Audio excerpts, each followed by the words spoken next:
So excited to get this started finally.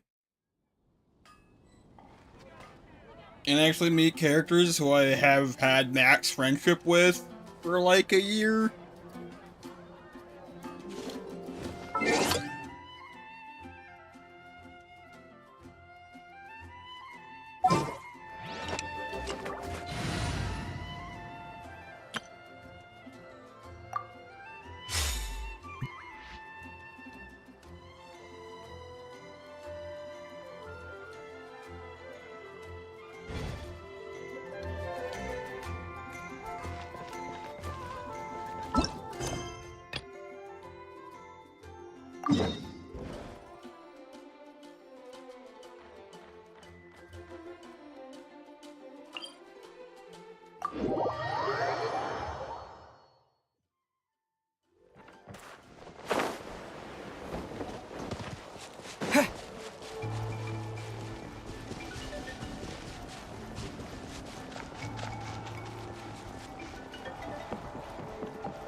Sorry to keep you waiting.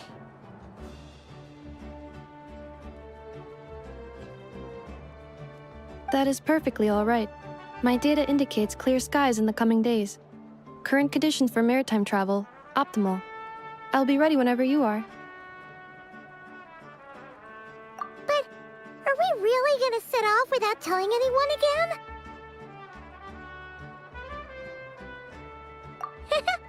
Funny you mention it. You'll never guess who Paimon saw on the way over.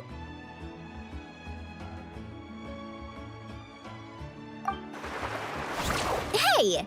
You didn't seriously think we'd let you leave without a farewell party, did you? No chance. Yeah, come on, Traveler. We've already made all the preparations.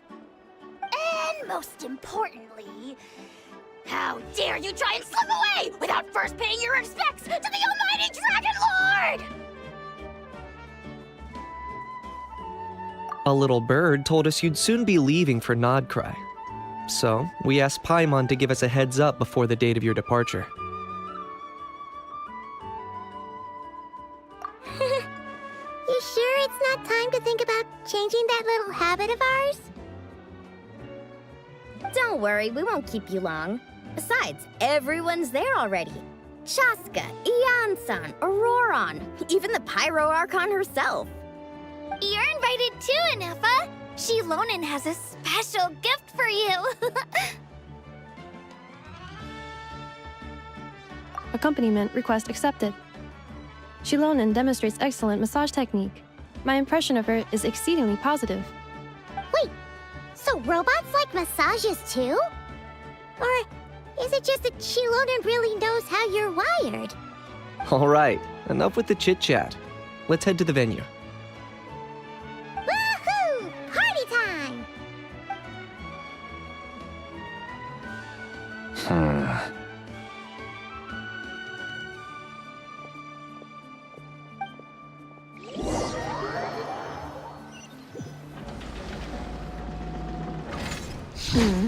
Spit it out, then. They've set off. Just as my calculations projected. About time I met this variable in person.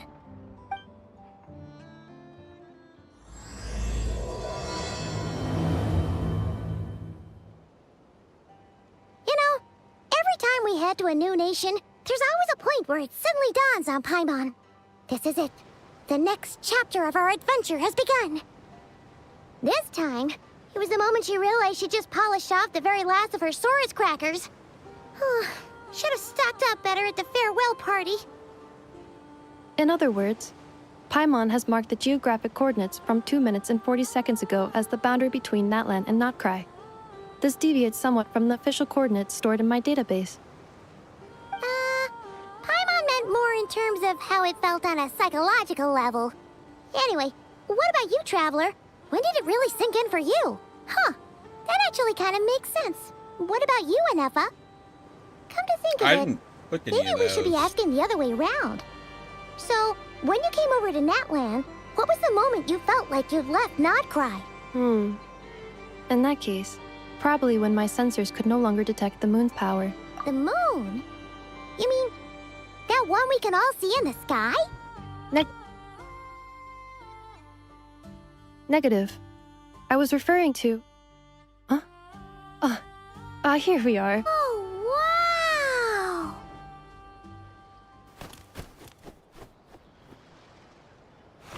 Paimon, Traveler. Welcome to Notcry.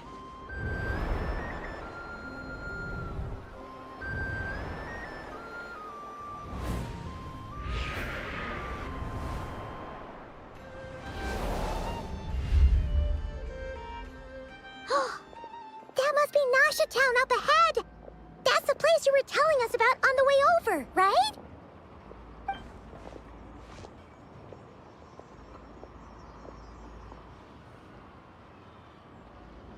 That is correct, Paimon. It is also the most bustling commercial hub in all of Notcry.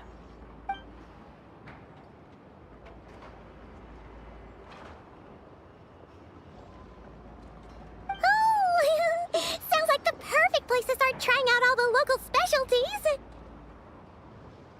Huh? Is something up, Traveler?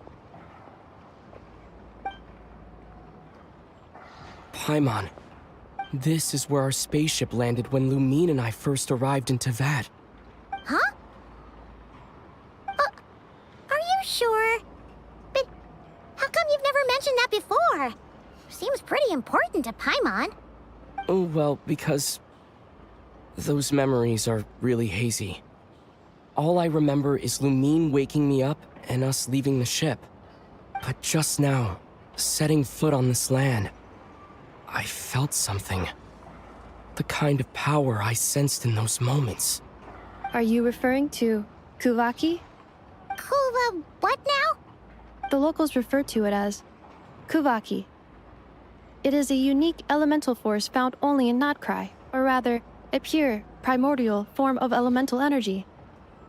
That is correct. Another similar concept I have found in my database is the primordial sea. Legend has it that long, long ago, the moon that shines in the sky above us once rose from the land of Notcry. Modern geological surveys and meteorite studies conducted in the region have since supported this claim. So, when you mentioned being able to detect the moon's power earlier, you were referring to Kuvaki?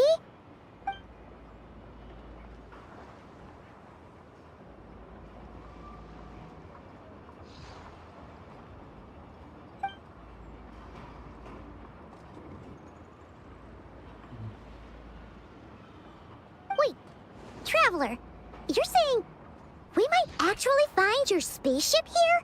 Do you still remember where it landed?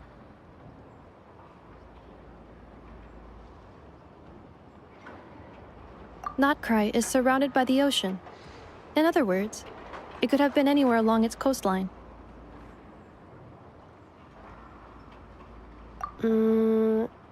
Negative. Description still lacks sufficient detail to pinpoint target location. Hey, it's okay if you can't remember everything right away. After all, it's been a really long time. Let's just do what we've always done and keep searching as we explore. Besides, what have you got to fear with your sidekick Paimon still here? I'd be more than happy to help you out as well. Our pleasure. Anyway, just knowing that your spaceship's here in Notcry surely counts as a big step forward, huh? Like we've crossed another boundary? Paimon couldn't have put it better herself. You sure are a quick learner, Inefa.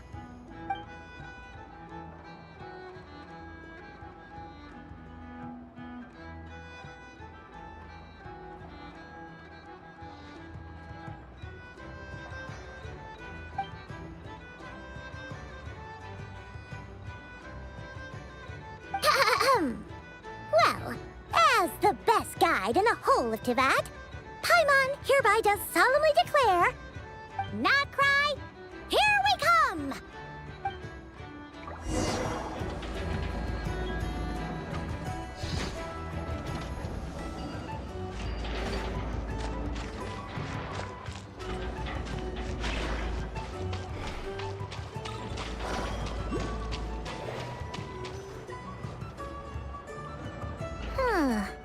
It just occurred to Paimon, if we were looking to put out a missing spaceship commission, or to learn more about Notcry, wouldn't it make sense to drop by the Adventurers Guild? The guild is located in Nasha Town. Simply follow this road and you'll reach it.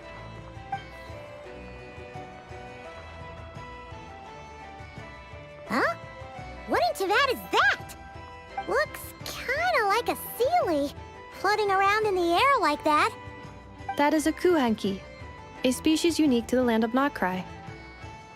A Kuhenki? Does she have something to do with the moon, too? Indeed it does. According to the Frost Moon Scions, the indigenous inhabitants of this land, the Kuhenki, are said to be familiars of the moon goddess, leading those who walk in the moonlight's glow to things of great importance. The moon goddess? Don't all people here worship the Tsaritsa? Although Notcry lies on Snezhnaya's border regions, the people here have held their own unique beliefs since time immemorial. As I mentioned, everything in this land shares a deep connection with the moon and the sky above. The beliefs of the Frostmoon Scions seem to date back to the civilization of the angels. According to the documents in my database, even the 7 Archons did not exist at that time. Wow! So the origin of their beliefs goes back even further than the Archon War? Correct. At some point, you may come across some statues of their goddess. The Frostmoon Scions carved these as well. Hey! Looks like she's floating away! I suggest you follow her. The probability of an ordinary person encountering a Kuhenki lies in the single digits. Many here consider them heralds of good fortune.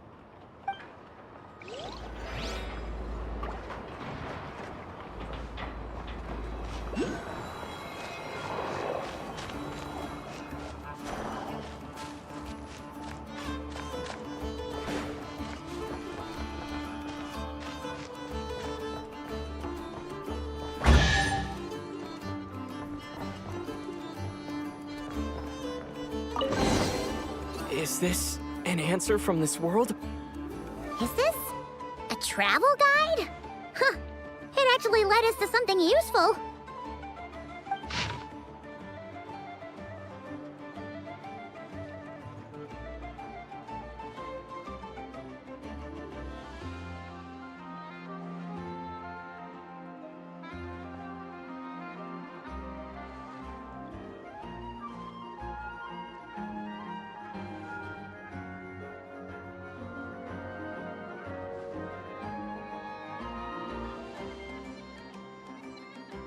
Are there any particular points of interest?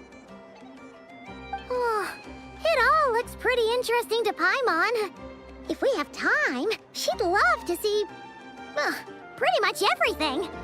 Recalibrating route. If we keep following the current path, we will arrive at an area of scenic beauty. From there, we will be able to identify both the Adventurers Guild and several must-visit specialty stores. Yikes! Why is Paimon suddenly getting the feeling that if she doesn't step it up soon, enough is gonna put her out of a job?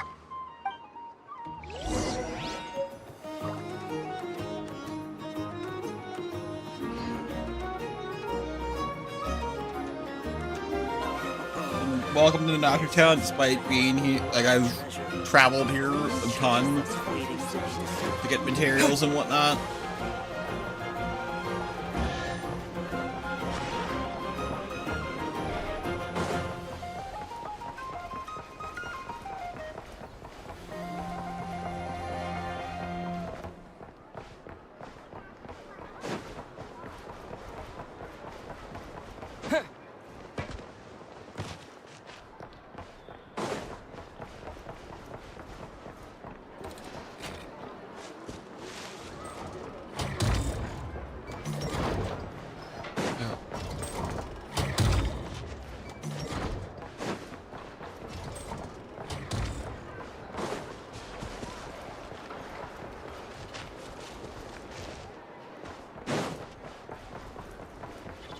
I definitely went the wrong way.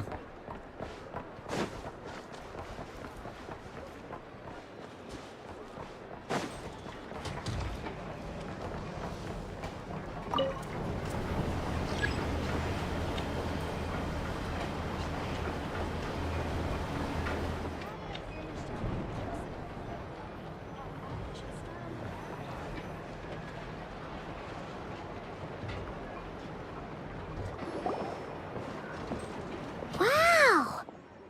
Nasha Town actually looks pretty big from here. Feels a bit different than Paimon imagined, though. Which aspects in particular deviated from your expectations? Well, Paimon keeps hearing people describe Nodcry as an adventurer's paradise. So she kind of thought it'd be a bit more picture perfect somehow. According to legend, there was indeed an era of peace in Notcry's past, the age of the Fae. Tales of those ancient heroes are still told today. One of the most well-known is that of the Lantern Fae. This individual performed many good deeds for Nodcry. The present-day Lightkeeper's nightly lantern patrols are, in part, a tribute to their memory.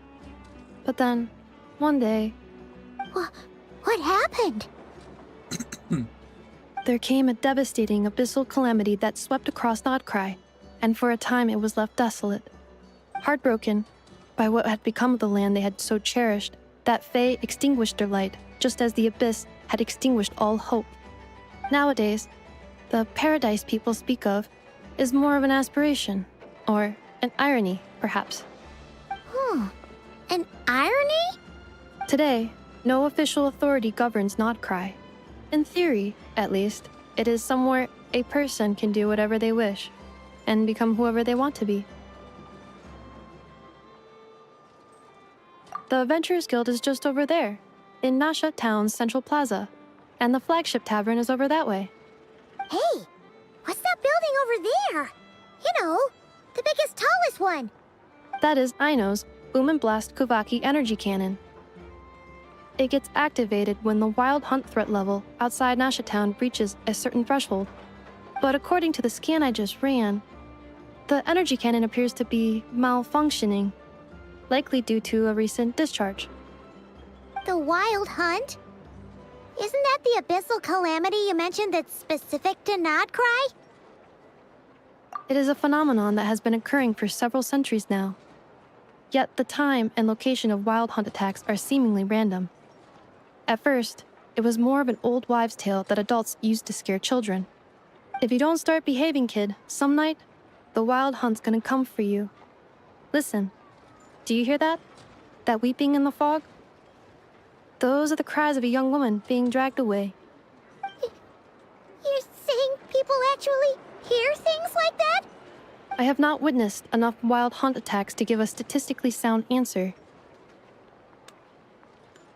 But the oldest legends say that all people saw was the ghostly shadow of a woman in the mist. It wasn't until later that it became a full-blown calamity. Abyssal monsters and all. Huh.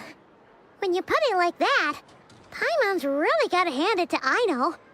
Not only did she repair you, but she's even built a giant cannon to keep the wild hunt at bay.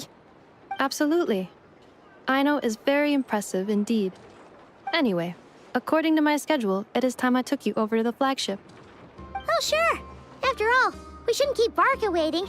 Well, Paimon's not sure if he'll actually show up at the bar this early.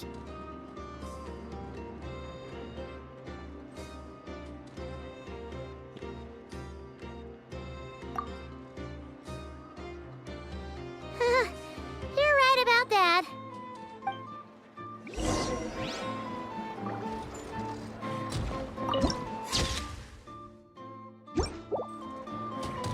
This elevator was Just a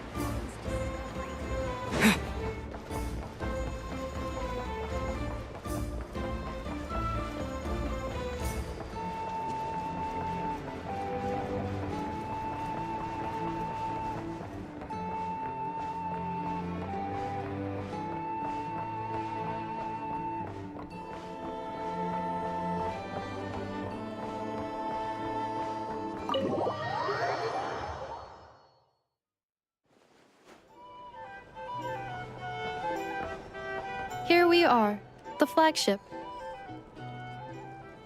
Varka told us to meet him here in his letter, right? Let's see. Varka? Varka!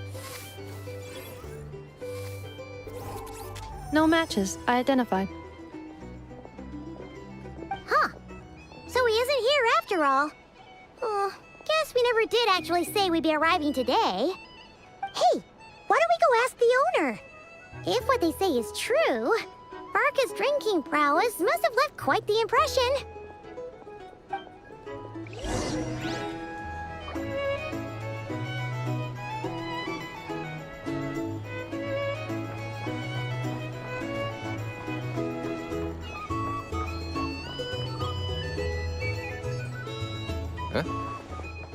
Well, well. If it isn't the ineffable Ineffa. Hello there, Demyon. You know each other?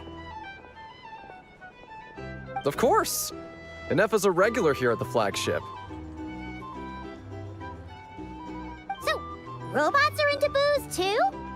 Not at all. The energy conversion efficiency of alcoholic drinks is very low, and most of them are full of impurities. Still, I can affirm that your berries and fried meat deserve a solid 9.12 out of 10.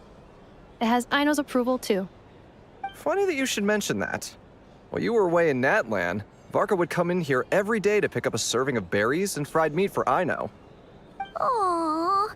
He must have been worried sick that she wasn't eating properly on account of being so hung up about Ineffa being gone. Actually it's 'cause Varka found out that Aino went wild after Ineffa left, gorging herself on snacks she normally couldn't get her hands on. So it was more worry that she wasn't getting a balanced diet. Think I might have just put my foot in it. Anyway, since you're back from Natlan, these two must be the ones Varka mentioned. The Traveler and Paimon, yes? Yep, that's us. So, from the sounds of it, you must be a close friend of Varka's too. Varka? Goes without saying.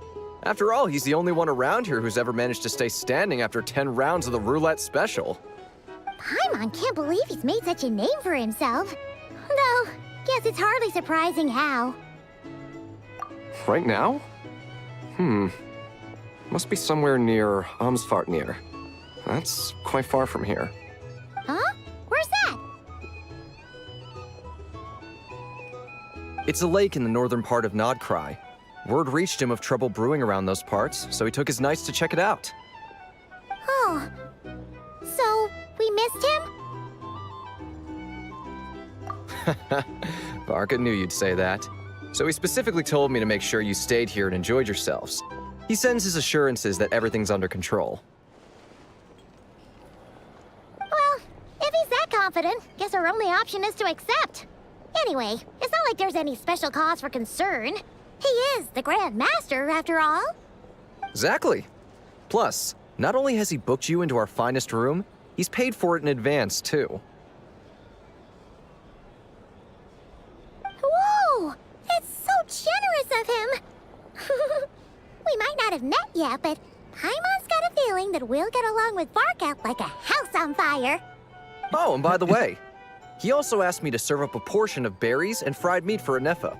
That was prepaid as well. Thank you. No, thank you. I'm the one who should be grateful for your business. Traveler, Paimon, why don't you go ahead and drop off your luggage? I can use this time to go pick up some components that Aino asked me to bring back. Sure thing. Besides, now that we've got ourselves a map, once we're done unpacking, we might as well go for a stroll ourselves. Why don't we meet up again later? Oh. So you no longer require navigational assistance? No worries, we should be fine. We've got a rough idea of our way around town, so Paimon's reasonably confident we shouldn't get too lost. Thank you. This translates into an approximate time saving of 30%, meaning I will be able to see Aino about 45 minutes earlier than previously projected. Oh, right. You must miss her a lot, too. In that case, we better get a move on.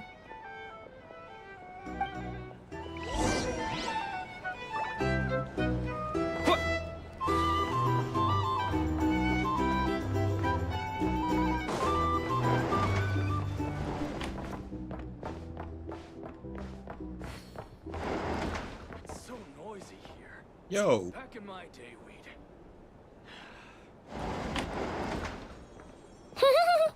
Feels pretty nice having someone sort out our food and lodging for us, huh? But is this really the flagship's best room? It's pretty big, make no mistake, but it looks a little worn out, right?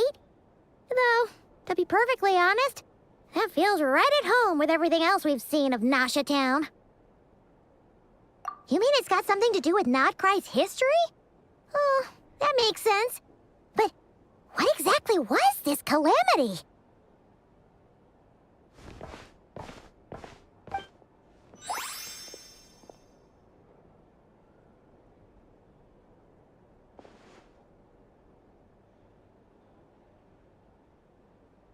Oh, should we try the berries and fried meat too? Paimon's getting hungrier and hungrier every time someone mentions it. Oh, sorry about that. Paimon wasn't watching where she was going. Please, there's no need to apologize. If anything, I'm the one who should be sorry. Clearly, I shouldn't have gotten lost in my thoughts in the middle of a hallway. Wait a sec. Are you staying in the room next to ours? Ah, quite the perceptive one, I see. First things first, allow me to introduce myself. My name is Kirill Chudamirovich Flintz, but please, just call me Flintz. Whoa, that's an impressively long name for sure. Yeah. Ah, is that so? Names like mine ought to have been fairly common in Snezhnaya, at least in the past. Would I be correct then to assume that the two of you are travelers in this land? Yep, you sure would be. Paimon is Paimon, and this is the Traveler. We've been to a bunch of nations already, but we only just arrived in Notcry today. What a rare honor it is to meet such worldly travelers. Are you here for travel too? If only I had the time to spare. No, I'm just staying the night. Oh, so you're here for business? That's certainly one way to put it. I'm a Ratnik of Nodcry, normally stationed near the burial grounds to the north. My sole cause for being here today was to repair this lantern of mine.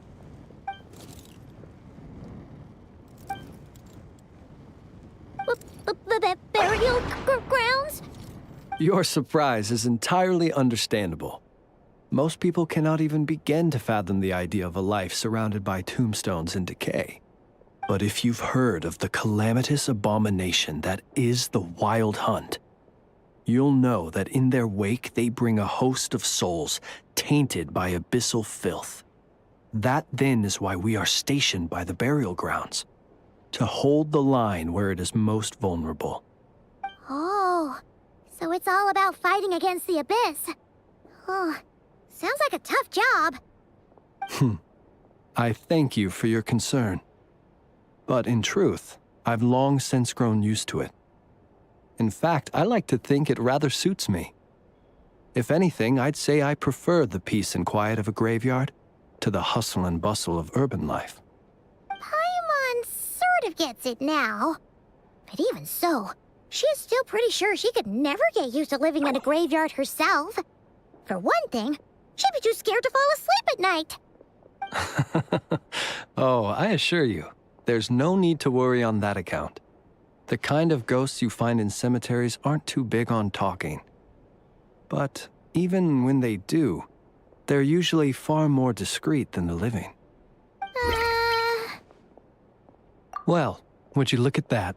Who'd have thought we'd end up chatting this long? Must have a lot in common, huh? Forgive me, but I must excuse myself, for the time of my appointment draws near. And in terms I'm sure you'll understand, a lanternless Ratnik is like a mapless traveler. A serious conundrum indeed. Oh, sure. In that case, you go right ahead. We won't keep you any longer. Not at all. Should the opportunity present itself, I'd gladly continue our conversation another time. You're always welcome to come visit my grave. I mean, the grave I stand watch over. Your visit would bring much-needed light to that place of final rest. Right. Well, if we get the chance. Then allow me to wish you a traditional Ratnik's farewell. See you by the graveside.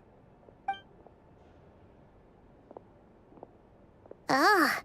Jeez. What a weirdo. Not to badmouth him at all. In fact, he seemed pretty cultured, but at the same time, kinda spooky? Must be all that time he spent around graveyards.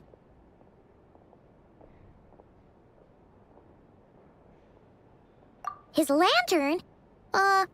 No, not really. You mean, 'cause it was broken? Huh. Guess you've always had a nose for stuff like this. If you're worried, you can always ask him the next time we cross paths. Hey, don't you start spouting all that weird stuff too.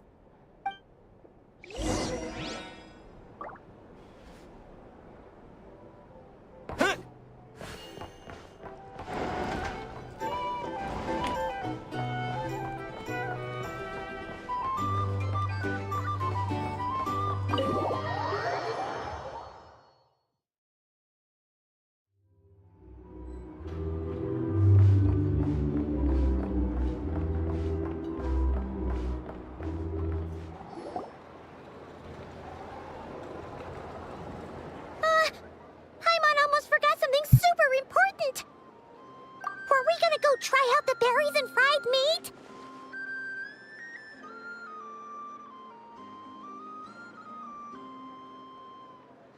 But now, heading all the way back to the flagship feels like such a waste. Please, accept today's boon. Come night or day, may the blessings of the moon goddess shine down upon you. Huh? What's going on over there? Wait, free food? Wow, the people here are so nice! Quick, let's grab some too. Paimon's super curious what their food tastes like. Moonlight illuminates the path before you, travelers from afar. Huh? How'd you know we were travelers? Just now were a song the birds in the sky, singing of your wanderings. You are no ordinary guests, it seems. The birds and the... what now? Forgive me. I should not have laid the words of others out as a welcome mat for our very first meeting. You, too, must be wondering who I am. I am Lauma, moon chanter of the Frost Moon Scions. Please, as do our followers and other passers-by, accept today's boon. Happy to oblige. Paimon's name is Paimon, and this here is the Traveler. Thanks so much for sharing your yummy food with us. We'll take one each. Think nothing of it. These fruits were the finest we found, delicacies gathered in the wake of the morning dew. It is my hope that partaking of them may lift your spirits to heights anew. The finest you found? Wow! That sure is kind of you, but wouldn't you want to keep those for yourselves? The first fruit of the harvest must be placed upon the moonlight altar, not as an offering to the gods, but as a spark for lost hunters. For it is the blade of the starving that darkness most easily corrupts. As perhaps you have already heard, we Frost Moon Scions revere and worship the moon goddess. We believe that together, virtue and compassion are the shining light that will lead us all out of the long, dark night. And now, with tides of haughty Fatui swarming into Nodcry, driven by greed and greed alone, more than ever before, we must all unite under the banner of virtue. Huh, look who it is again. Those unsufferably kind-hearted Frost Moon Scions. Got enough for us too? That's right! 2 servings each! We're starving over here! The Fatui! After what you've been doing to our sacred statues, how dare you even show your faces? Wilhelmina, bestow today's boon upon our guests. You hear that? No slacking now. We'll have the very best you got. But, my lady, they... Please, you two, accept this meal. But remember this. Kindness is the first lantern left to guide those who stumble in ignorance. Come again? Let me finish. But should they still refuse to follow the moonlit path, then by our frosted blades shall we show them its shadow. You! Hey, look who it is. Whatever. Just you wait. We'll be coming for you next. Huh? Where's the meat? Who wants to eat this garbage? Those stooges really are the worst. Ever since they came to Nodcry with all their weird equipment and built that so-called experimental design bureau, our lives have been turned completely upside down. Judging from how they reacted just now, it seems the Fatui already know who you are. Well, we have gotten in their way in pretty much every nation we visited, so we're probably at the top of their blacklist by now. I see. Then, on behalf of the Frost Moon Scions, I thank you for the goodwill you have shown us.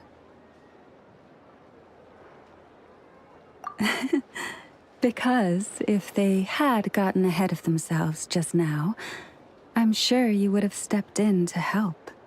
Just as the birds and beasts put it, your arrival heralds joy to us all. Besides, for a weary traveler far from home, what better respite than to bathe in the moonlight? You will always be welcome at the Frost Moon Enclave, the place we call our home. May we meet again in the moon's gentle glow. These are delicious! So refreshingly fresh! Those two Fatui wouldn't know a good thing if it came up and bit them on the shoulder. Looks like Anefa isn't done with her shopping yet, and the Adventurers Guild is still empty. Where should we head next? Good idea! Wouldn't want to let the Kuhenki down, after all. Let's see... Okay. Paimon's got our route all figured out. So, all that's left to say is... don't fall behind! This is Nuts and Nuts. It's mostly a fruit shop, but there's a crafting bench, too. This is the Speranza, one of the travel guide's recommended restaurants. All the waiters here are kids. This is the Vesnici Prolegia Greenhouse. Apparently, their flowers are all made of metal, so they'll never wilt away. And this is the Rossum Workshop. If you ever need a weapon made, this is the place to go. And over here, they've got a super tall observation deck. Whoa! Take a look at that! You can see really far out into the distance. That way's north, and that looks like something built by the Fatui? And then over there to the west, that must be the place Lauma mentioned, where the Frost Moon Scions live. What the hell's that? So, what'd you think? Even if Anefa kind of stole her limelight earlier, this just goes to prove that Paimon's own tour guiding skills aren't too shabby either, right? She sure is. It'd take hundreds of years of practice to beat the best tour guide in all of Tibet. Huh? Look! There must be someone at the Adventurers Guild now. There's already a line forming outside. Looks like we'll finally be able to ask about your spaceship. Oh, or was there anywhere else you wanted to stop by first? Where? Which one are you... Oh. Now you mention it, Paimon's noticed it too. Ugh. Better not be who she thinks it is. Anyway, where we go first is completely up to you. Either the Adventurers Guild, or that suspicious-looking shop. A word of warning, though. If we step into that shop, be sure to keep a very close eye on your Mora.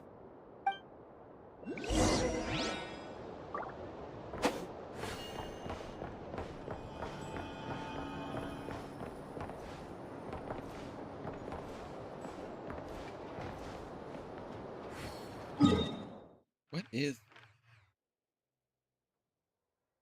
Oh my god. It's the resort.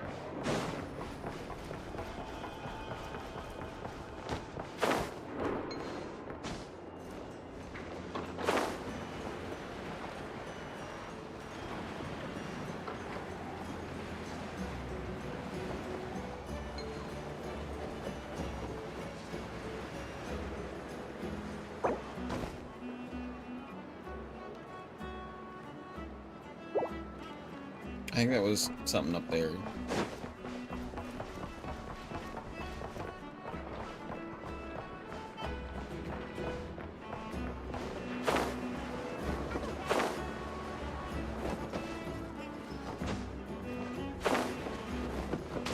Oh, God.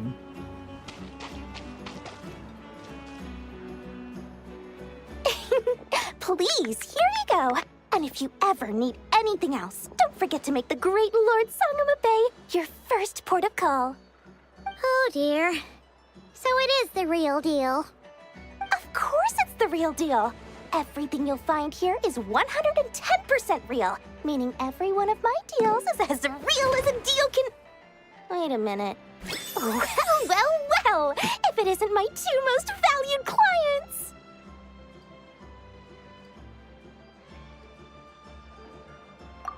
And with no small thanks to your munificent patronage.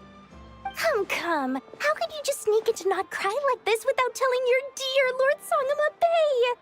If I'd known earlier, I would have made an absolute pulled out all the stops to ensure that your boat ride over was as comfortable as humanly possible. Thank the Archons we didn't tell you. Oh, come now. You know as well as anyone how impeccably and conscientiously above board I am when it comes to doing business. Well, regardless of whether that's true or not, the main issue here is that we had no idea you had a branch in Not Cry. A clever merchant always has a backup plan, or two, or three up their sleeves. As the saying goes, a rabbit with many burrows fears not the hunter's arrows. A merchant with stores galore hears no debtors at the door. Since you're both here in Not Cry, would you care for some of my finest local souvenirs? Whatever you're looking for, I have it. Or if it's Sumeru you're missing, I've got that covered too. We literally just arrived. Do we look like we're on the hunt for tourist trinkets to take back for our friends? My, your high-minded tastes never cease to impress. In that case, I know just the thing. You must be on the hunt for something like this? What's that? Your hat? Information, of course. Information about Not Cry, locked securely in the otherwise impenetrable vaults of the Lord Sangama Bay's brilliant mind. I knew it! I just knew you'd appreciate the value of my wares. On the back of all our pleasant dealings in the past, I'll even take a hit by throwing in some insider info for free. Wow. You sure are feeling uncharacteristically generous today. What do you mean by uncharacteristically? I am the most generous person forget it. Anyway, the long and the short of it is this. The moment I set up shop in Not Cry, it struck me how many different factions there were, all competing against each other for power and influence. Well, as they say, there's no time for business like a crisis. Things got even more turbulent after the Fatui pulled down 2 ancient moon's remnants. People began to catch a whiff of the coming chaos. And the more troubled the waters, the greater the potential profit. Not at all sorry to interrupt, but we're not here for Mora. Oh, really? But surely it was the tales of an adventurer's paradise that brought you here. The chance to take your very own slice of all the latest and greatest business opportunities? In that case, what would you like to know about?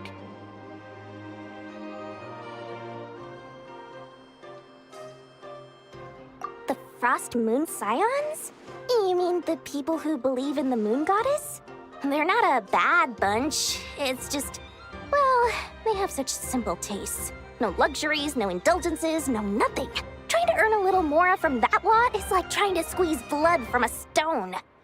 Still, things between them and the Fatui have gotten pretty tense. It's only a matter of time before the powder keg goes boom. And when that happens, that's when business will start to boom too. Oh, they're an organization set up to keep the locals safe. Apparently, they have a long and glorious history, and they're made up entirely of volunteers. But seriously, a volunteer organization in Nodcry? This place is hardly a magnet for noble hearts. No pay, all work. That's not a business model, and it's certainly not for me. Everyone knows they're here for the Ancient Moon's remnants, but no one's sure why they pulled them down in Nodcry of all places. Anyway, they've been acting mysterious enough, but if you ask me, that Kuvaki Experimental Design Bureau of theirs up north hides secrets wilder still. That bunch of booze-loving monstatters? Ugh, don't even get me started. As fellow Outlanders, I thought they'd be easy pickings, but somehow, every single one of our business negotiations wound up at the flagship. I've done plenty of deals with heavy drinkers before, but those guys? I never once made it to the contract signing before blacking out. I'm getting flashbacks of the hangovers just thinking about it. That's amazing. Oh my god. That's so funny. What now? A spaceship? Nope, never heard of anything like that. Don't you two get involved in any big business here without so much as a heads up, you hear me? At the very least, consider letting me in as a key investor.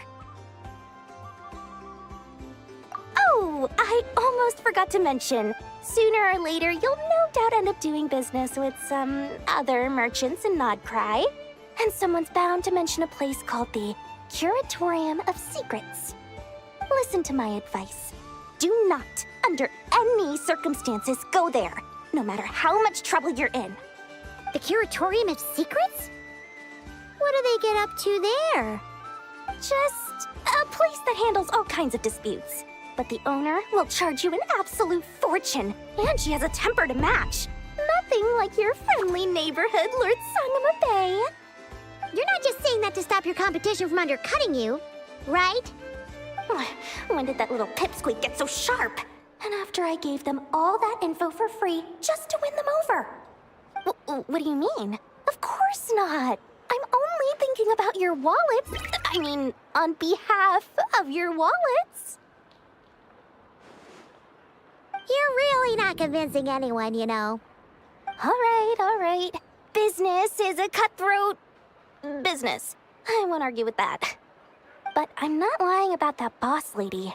Not only did she make it into my top 3 people not to mess with in Nodcry, she's also in my top 3 people most eager to trade in favors. Seriously? It feels like you're just bad-mouthing your rival now. Fine. If you don't believe me, go see for yourselves. We might both be from Sumeru, but compared to hers, my conscience is so large, why, it could fill 3 whole palaces of Alcazar's array. But when you realize what I'm saying is true, don't say that good old Lord Sangama Bay didn't warn you.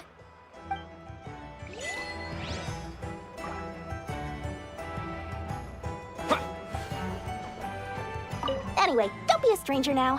We might be in Nodcry, but don't forget, Dory's doors are always open for you.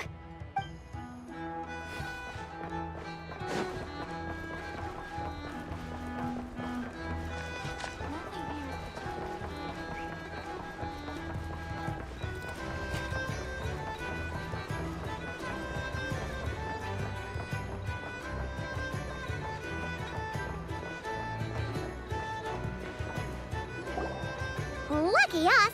The line seems to be gone now. Come on, let's go say hi to Catherine. Hey, Catherine!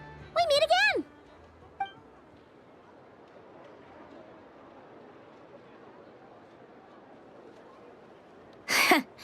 How ridiculous. Huh? They often say that mortals, shackled by their own flesh and blood, may fail to perceive the truth of this world, even when it is right beneath their very noses. Yet I had not expected to have the pleasure to witness such heights of absurdity firsthand. But Paimon must have gotten the wrong person? At second glance, you do seem a bit younger than Catherine, and you certainly sound a lot less friendly. A creator might forgive ignorance, but being mistaken for one of my own creations is beyond all pardon.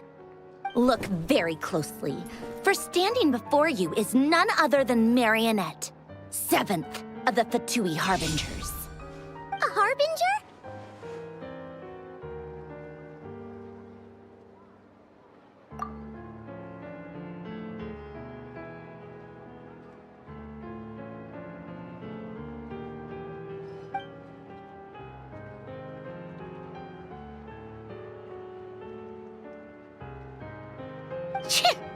Today's encounter is merely a courtesy call. A friendly warning, if you will. You interfered with my work once before, with that little robot. I let it slide. After all, it was nothing more than a distraction, a side project at best. But we are in Nod Cry now, and as such, I strongly advise you not to stand in the Fatui's way. Otherwise, the next time we meet, I might just have to drop all this meaningless etiquette. Oh, please. You've got some nerve coming out with barely veiled threats like that. You're the one stirring things up here. Oh, perhaps you have misunderstood. Just because Nod Cry lacks a ruler at present, that does not mean it should not be ruled. We Fatui are simply establishing a new order. Yeah, right. More like shady experiments, judging by your massive, creepy research facility. I've said what I came to say. What you do next, only you can decide. So why don't you start by using your already limited processing capacity to calculate your even more limited options? And, being the refined young lady that I am, I shall indulge you just this once. Ad Astra Abasask. Welcome to Nod Cry, Dominion of the Fatui.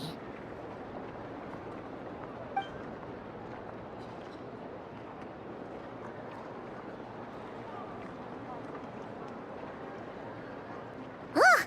Paimon's so mad right now! How can anyone so obviously evil be so annoyingly self-righteous? But if a Fatui Harbinger is here to greet us in person, that can only mean one thing. We'll have to be extra careful from here on out. Paimon hates feeling like she's being watched. Hey! The real Catherine's back! Ad Astra Abyssosque. Welcome to the Adventurers Guild. How may I help? I will do everything I can to assist you. You're so much nicer to talk to, Catherine. Please don't leave us again, okay? Hmm?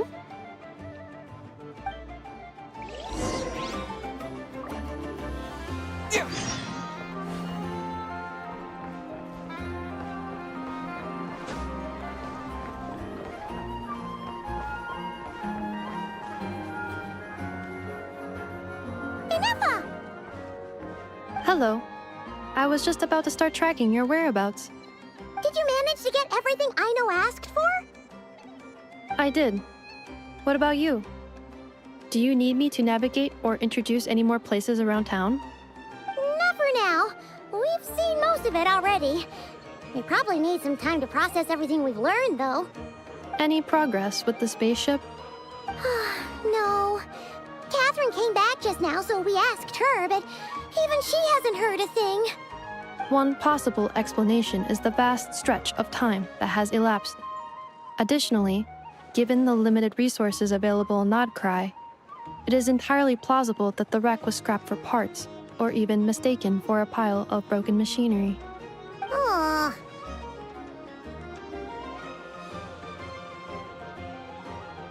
Understood. In that case, why don't we go ask Aino together? After all, she was the one who salvaged me. Ancient dragon technology and all. If there really are any unusual parts floating around Nodcry, there's a high chance they've passed through her hands at some point or another. Good point. And since you keep mentioning her, we're curious to meet this whiz-kid mechanic too. Understood. Then I'll handle navigation as before. ETA at the Clink Clink Krumkake craft shop.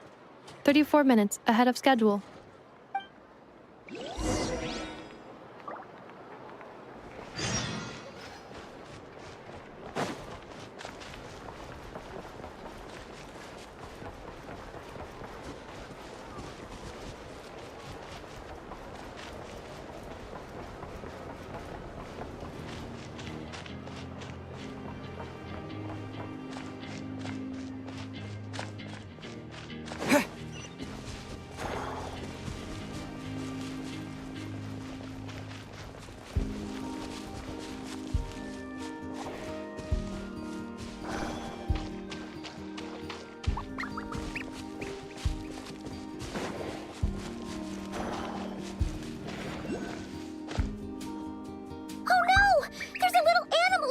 Over there! Let's go help it out! Huh? That's weird. Why isn't it responding? The tides of Kuvaki affect everything in Nodcry. So much so that many creatures have evolved a kind of dependency upon it, growing stronger or weaker as it waxes and wanes. This little animal must have been caught here unprepared. So you're saying we need to use Kuvaki? I'm gonna leave it to you guys then. Don't be scared! We'll get you out of there soon!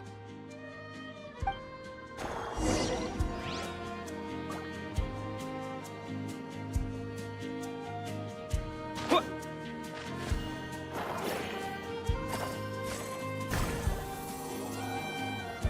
Oh! It worked! Off you go now, little one. Don't go getting yourself caught again.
And that cannon's still firing.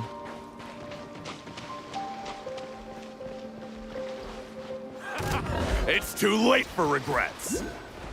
You're open. Shine down! Get to work! Beg for mercy. I regret everything.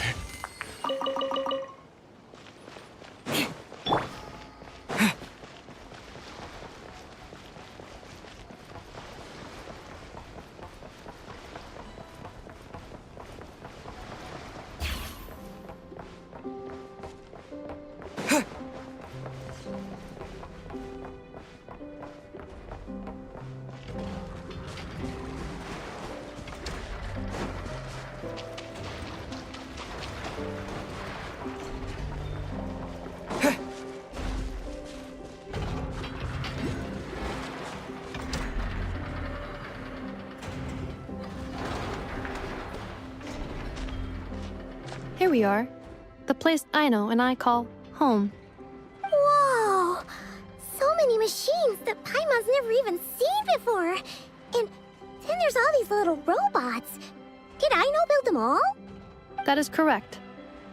It looks like Aino has created 3 more little bots since I've been gone. Aww. Well, you were gone for quite a bit. She must have missed you. I missed her too. I want her to see what I've become. Let's not keep her waiting any longer then. Come on!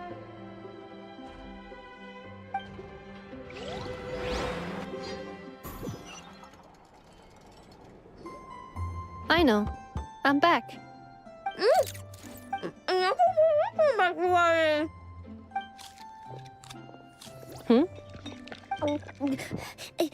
Ineffa? You're back significantly earlier than I expected. Like, a whole 30 minutes at least. Everything went very smoothly, which saved me quite a bit of time, so I...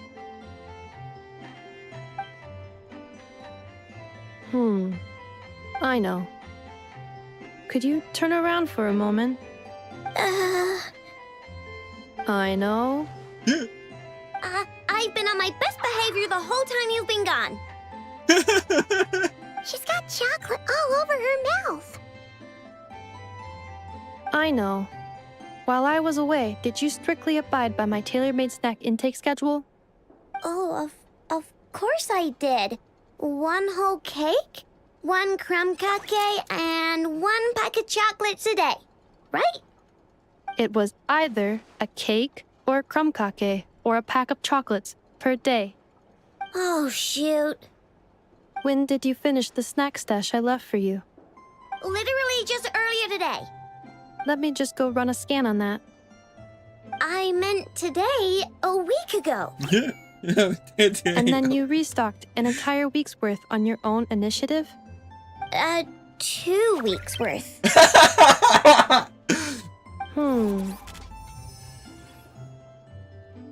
Why does Paimon feel like the roles in this household are pretty much the opposite of what she imagined?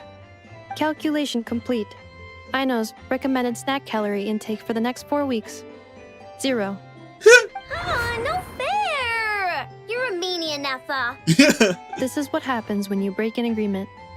Oh, come on! Don't do this to me! I only ate a teeny bit extra every day. Just a teensy, eensy, weensy bit extra. That is objectively not a teensy bit extra. Aw, seriously? If you'd only arrived half an hour later, I would have had everything cleaned up and you wouldn't have noticed a thing.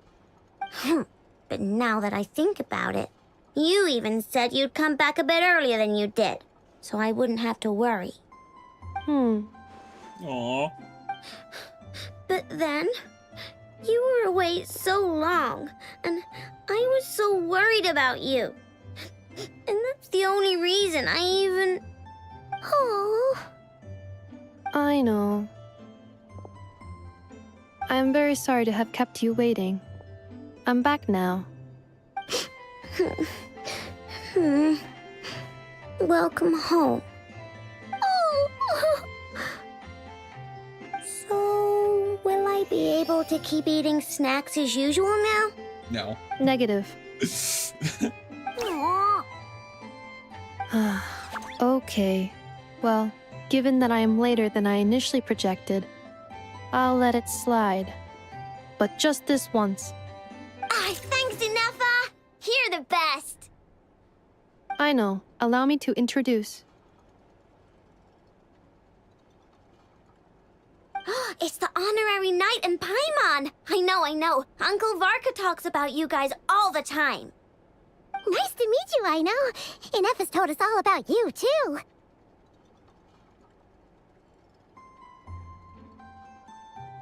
Huh? Really? She actually said that about me?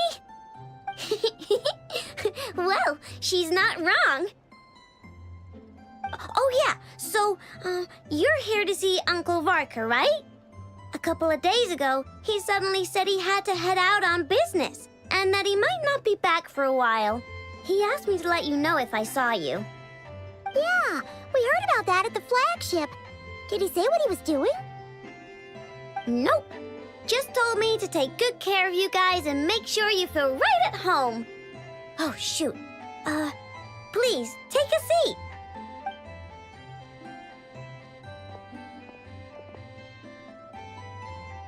Do either of you need my help with anything? Anything at all? After all, I'm the head of this household. Sure wouldn't know it from that snack tantrum she just threw.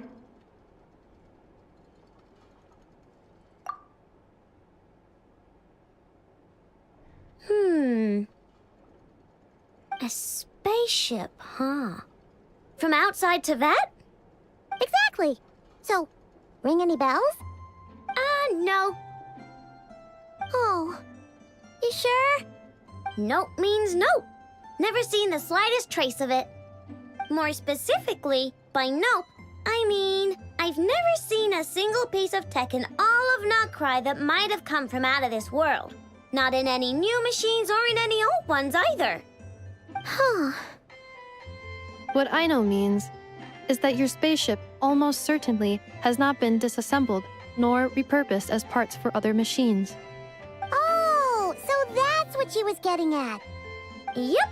I've taken apart pretty much all the fun stuff in this city at one point or another, but I don't recall ever seeing any components that were anywhere near that special. So, either your spaceship crashed somewhere it's never been found, or someone did find it and then hid it really, really well. But who would even do something like that?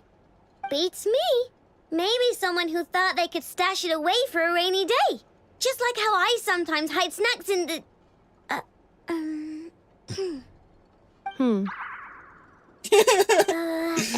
Anyway, long story short, I definitely haven't seen anything like that. Besides, sounds like it would practically be ancient history by now.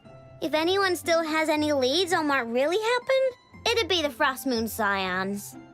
The Frost Moon Scions? Huh? Haven't heard of them yet? Didn't Inefa tell you about their rituals? There wasn't enough time to delve deeper into their history and traditions. What kind of rituals are we talking about? I've never actually seen them myself, just heard bits and pieces here and there. They say that each of their moon chanters has had access to an ancient relic that lets them see the true past. Not sure exactly how it's meant to work.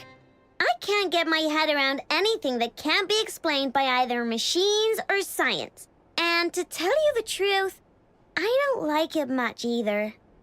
Looks like we'll have to try our luck with the Frost Moon Scions. Aw, leaving so soon? Sure you don't want to hang out a little longer? It's getting late, I know, and these two still need to head over to Hisi Island. It would not be convenient for them to linger much longer. Aww. All right then. Don't worry. We'll be sure to drop in on you as often as we can. Really? You promise? Sounds like my type of visitors. You're welcome anytime. I'll be staying to look after Aino today, so I won't be going with you. Hey, don't sweat it. We'll find our way just fine. I'm glad to hear that. Also, I must admit, I have very much missed the charging bed that Aino made for me. Hey, I finally got Aino. This one that's been in my... what is it? Been in my... event tab. Aino? Present! This has been here since it started.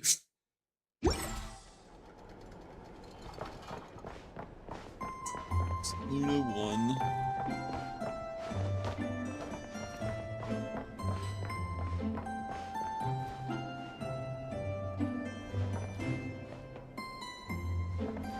Isn't that Nefa's flower?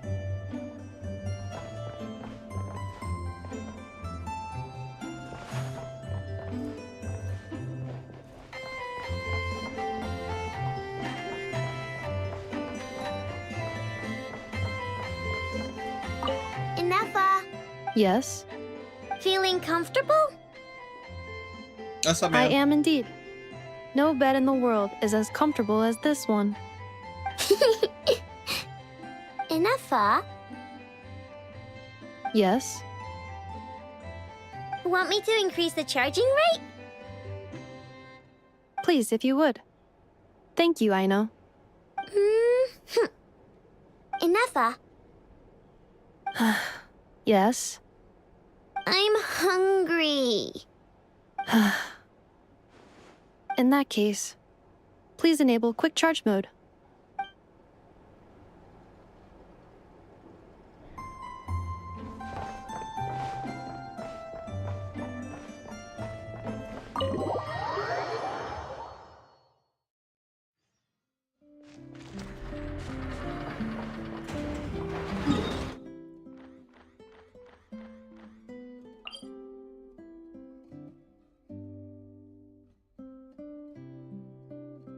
That a quest?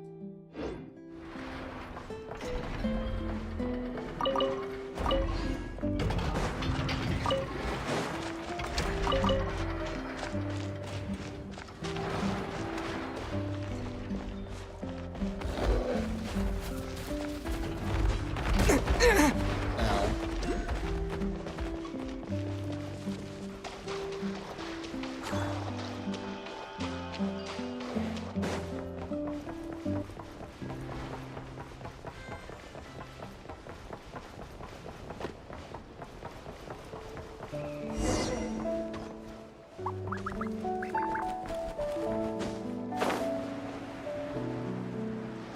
Okay.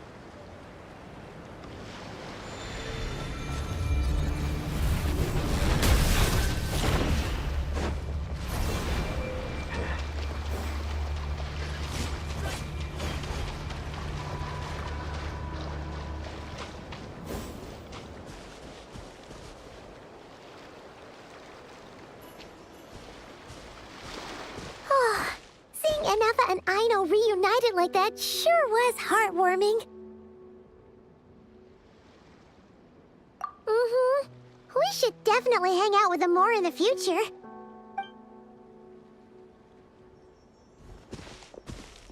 Speaking of homes, we must already be close to where the Frost Moon Scions live.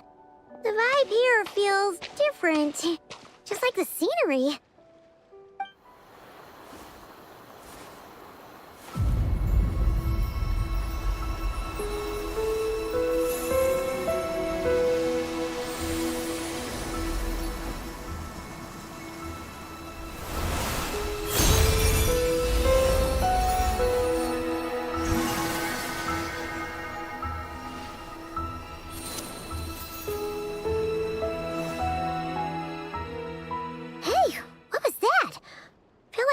Sort of breeze blew by, and then the petals suddenly turned into...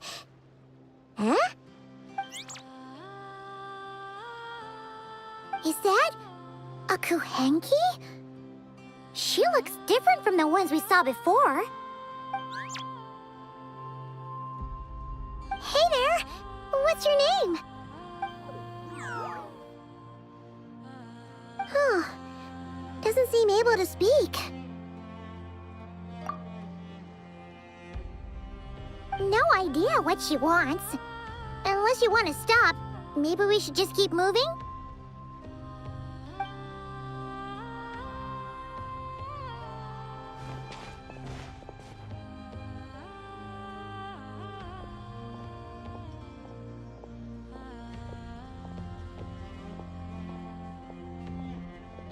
She's following us! Go on. Go on now. We've got stuff to do. Best you find someone else to hang out with.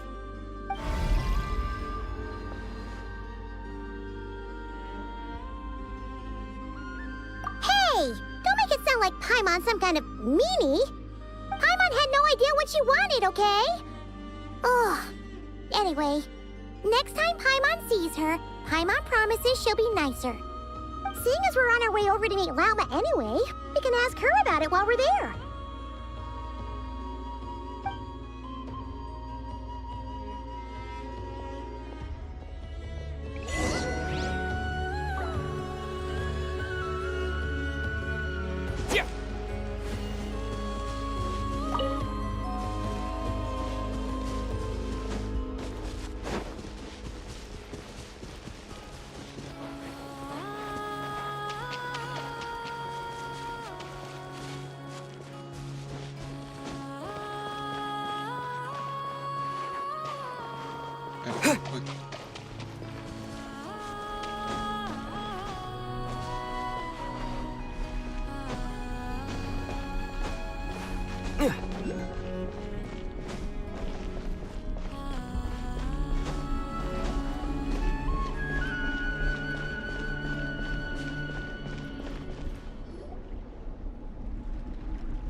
Huh? Hey, look! Isn't that Lauma? The moon chanter? Let me take a look at your wound. You must be more careful. Doesn't matter how much of a rush you're in, your safety always comes first. Oh, you're back too. How is your day? You what? Those two Fatui? The ones who were causing trouble in Nasha Town? You went to teach them a lesson? And you put that in their food? You naughty little thing! How could you do that? They didn't notice. That's not the point. You mustn't do that again, okay? Next time, at the very least, bring a few of your friends along too. You'll be an easy target if it's just you on your own. Hey, Lauma! Still remember us? Oh, it's the Traveler and Paimon, isn't it? Welcome to Hisi Island. Not at all. Those who come with kindness in their hearts are always welcome with the Frost Moon Scions. Were you just talking to those animals? I was indeed. The Frost Moon Scions bloodline is unique, for throughout our history, there have been many among us who could communicate with all living things. What was that? Oh, is that so? It's the bird from earlier. She says she was trapped in a plant earlier, and that you were the ones who rescued her. She wants me to thank you on her behalf. Oh, it was nothing. Barely lifted a finger. If you both are free, why don't you join us at the Frost Moon Enclave for dinner? Consider it a small token of thanks for your kindness. We'd love to! And actually, we had something we wanted to ask you anyway.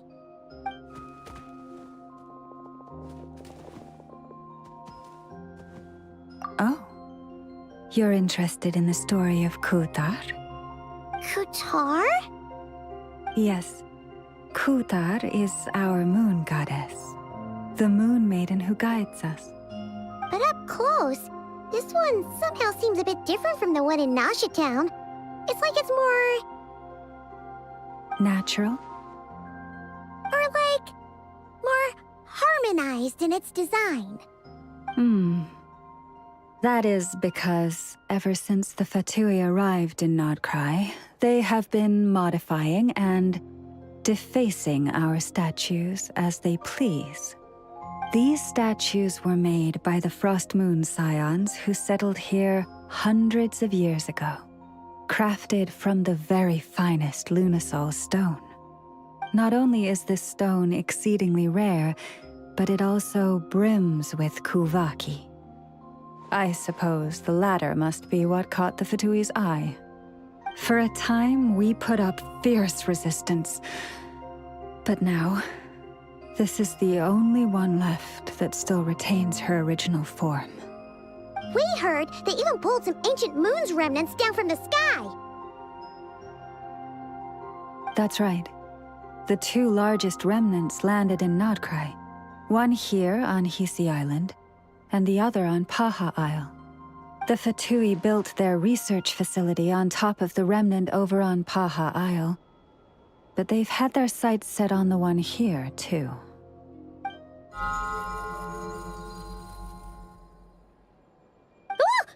Oh! It's that little Kuhenki again! Surely that can't be. Hey! We've been wondering what was up with it, too. It just appeared out of some petals and hasn't stopped following us since. No, That is no ordinary Kuhenki. These we name Luonnotar, beings born from the moon goddess's blessing. Can you understand what it's saying? We honestly haven't got the slightest idea why it's been following us. I'm afraid not. I cannot fathom her thinking any better than you can. Sometimes a long time must elapse before the moon goddess's blessings turn into Luonnotar. Perhaps you two were simply there to witness that transformation. Oh, maybe. Legend has it that the Luonnotar bring good fortune. Given that she seems to have taken a liking to you both, why don't you let her come along with you? Really? Then you can start by helping us find some more treasure chests along the way. Capiche?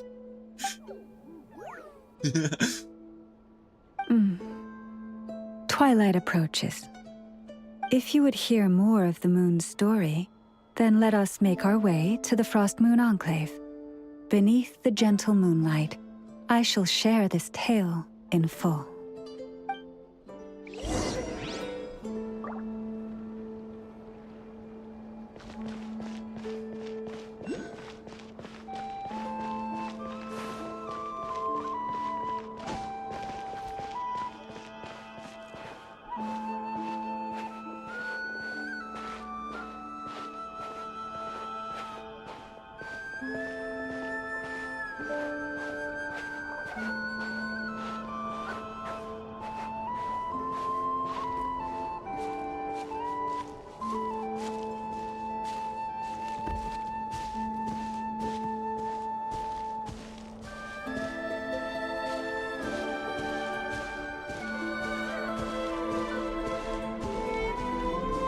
Oh, Lady Lauma, you're back.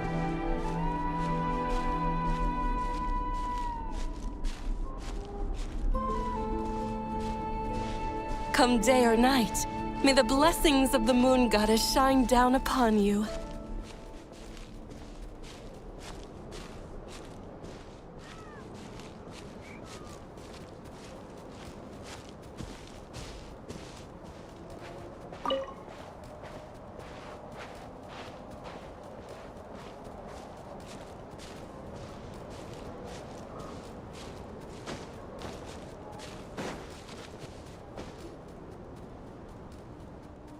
Lauma, you have returned.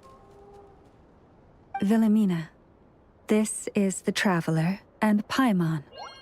Kindly arrange for 2 additional dinner settings for our honored guests. Of course, my lady. Wow! Everyone along the way here pretty much saluted you. Are you, like, super important around here? I am but a moon chanter, one entrusted to convey the moon goddess's will. Nothing more. She's just being modest. The Moon Chanter holds the highest rank among us Frost Moon Scions. Lauma is our leader. Wilhelmina? I know. I'll send word to the kitchen. 2 meals coming up. Whoa! Paimon had no idea you were such a big shot. It is merely that the unique traits of our bloodline have manifested themselves especially strongly in my person. That is no accomplishment of my own. Please, follow me this way.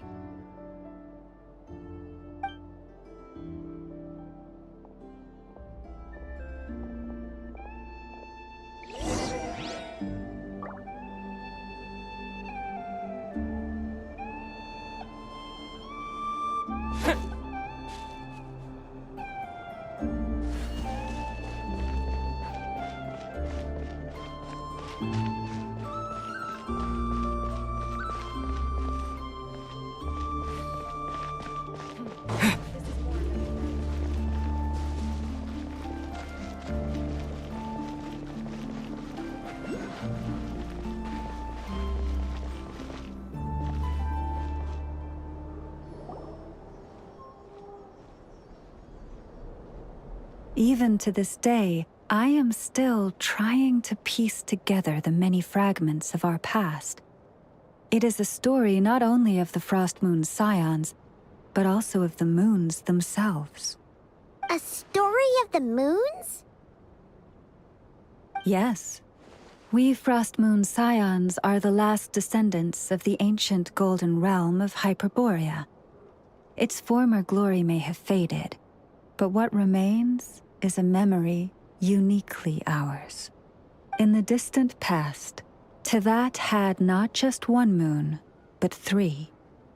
It is said that they were created by the primordial master of this world, cast into the firmament to keep peace in the land below. Firstborn was the eternal moon, largest of the 3. Legend has it that it was her immense Kuvaki that gave rise to the ocean tides. Next was the frost moon. Smaller than her big sister, yet brightest in radiance. Her glow became the cold, undying lantern of the night. Finally came the iridescent moon, smallest of the sisters. Most of the time, her light was barely visible to the naked eye. Yet when she shone, her fleeting halos were all the more mysterious for it. Wow! Sounds like it all happened so long ago. So, what happened to them afterwards?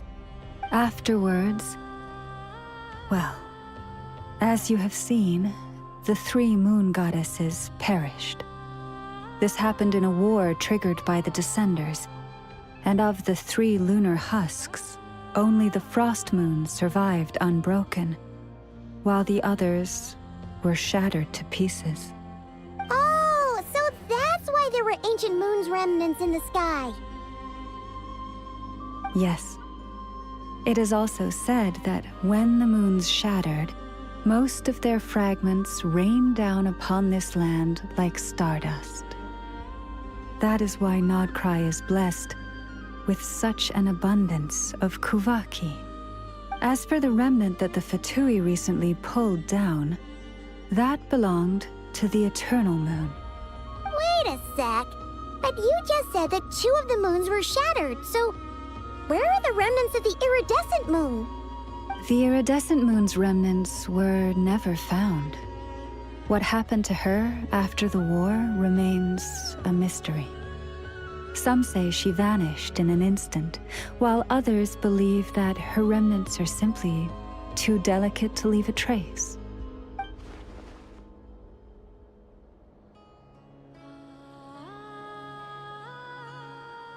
Yet, though the era of the 3 moons has long since faded into legend, successive generations of Frost Moon Scions have always passed down a prophecy that one day the moon goddess would return. And in the end, that prophecy did indeed come to pass, though not quite. Lady Lauma! Lady Lauma, are you there? Cappy, what is the matter? Lady Lauma, it's my daughter, Karina. Her illness. Take me to her, right away.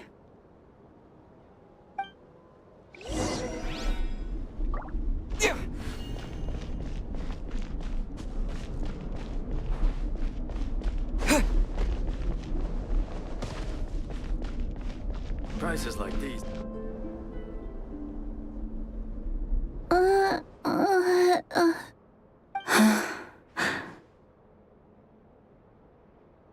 Her sensitivity to Kuvaki is flaring up again. After her last treatment, did you follow my advice and seek medical help in Nasha Town? But those doctors are all Snezhnayan. They're outsiders, compatriots of those brutes who invaded our homeland. How can we possibly trust them? Not all outsiders are enemies, Cappy. They've been treating this condition for generations. They have the experience we lack. But we're Frost Moon Scions. Should we not remember what the outsiders did to our moons? Surely the Lady Kutar will reward our devotion. But Cappy, Kutar is long... This isn't the time for a debate. O lost child, snow-swept and buffeted by the howling winds of the frigid night, Let not the silver flame within you fade. By the frost moon's grace, I shall warm you, curled up as a fledgling in frozen soil. Praise be to the moon goddess, my Karina.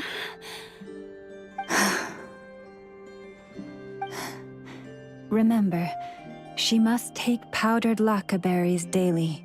It will ease her symptoms.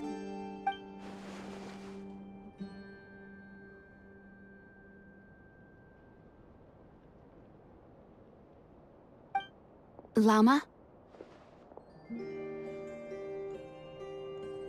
Philomena, what is it? Dinner is ready. I see. Cappy, let her rest here for the night. I'll have someone bring her a blanket. All right. Thank you so much, Lady Llama.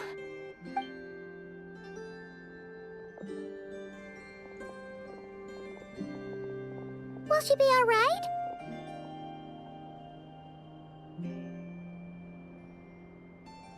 Yeah. If there's anything at all we can do, please don't hesitate to ask. Thank you for your kindness. For now, though, Karina should be fine. She'll be feeling a lot better tomorrow.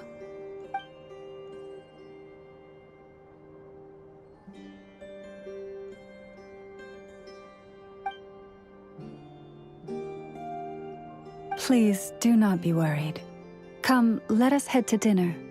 I believe you still have some questions for me.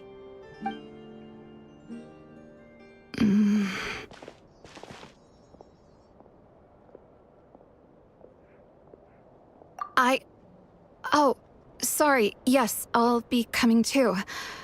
I was just thinking about something. Oh? Lauma makes such an unshakable moon chanter. Calm, capable, someone we can count on. Deep down, though, I know she's been quietly carrying the burden for the rest of us. Traveler, Paimon. Believe me when I say that as a fellow Frostmoon Scion, I do worry about Lauma. It's just that sometimes it's hard to say it to her face. Could I ask you to look out for her? I can tell she really trusts you.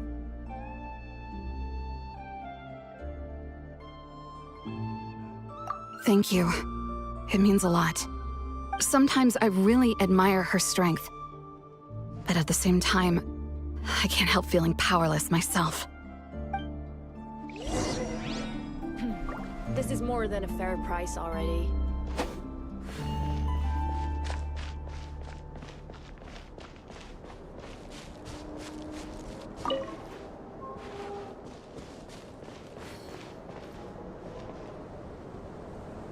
Phew. Paimon's so full. That was even better than the stuff you gave us before. I'm glad to hear it. Thank you for accepting such simple hospitality. Hey, we should be the ones thanking you. Seriously, that was seriously scrumptious. How did you even manage to finish it? This slop's barely edible. Then again, I guess that's what you'd expect from savages. It's you! Those rude Alpha Tui we just met back in Nasha Town! My sincerest apologies. If you found the food we gave you earlier difficult to swallow, may I suggest taking a deep breath and joining us? These delicacies might change your mind. After all, I suspect that your previous meal may have been tainted with something most unpalatable. Huh? What do you mean? Tainted with what exactly? With the bitter snobbery of those who call themselves civilized. Why, you? Looking for a fight? Sure, I'd be more than... Hold it. We're not here to brawl. Yet. We're here on official business.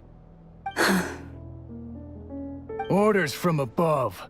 We're here to deliver the Frostmoon Scions a warning. Or rather, a final ultimatum. You have 3 days to hand over the relic and reveal the whereabouts of your so-called Kutar.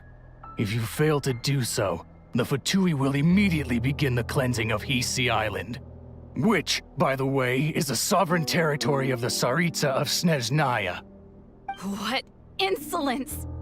Your demands are outrageous! For generations, this land has belonged to the— Dear guests, allow me to save you both time and trouble with a speedy reply. The Frostmoon Scions will never hand over anything to the Fatui. And to those who set foot on our land with ill intent, I say this. With your blood, we shall draw an inviolable line in the snow. That applies to you, too. Stubborn savages, the lot of you! You poor lost lamb. Crush! Fulfill our pact! Illusion shattered! Beg for mercy! Blood of Frost!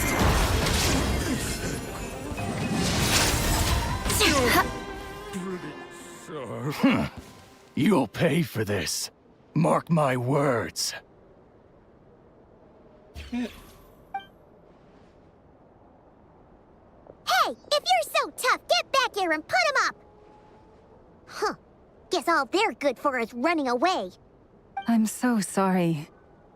You've had to put up with far too much unpleasantness today. Come on, it's not your fault. We don't like bullies like them either. But still, they mentioned a relic in Kutar. What exactly could they be after? Oh yeah, so this might not be the best time to bring this up, but we kinda have a favor to ask of you, Lama.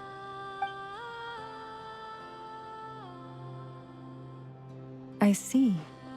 So your questions concern the sacred relic too. Please, do not hesitate to speak your mind.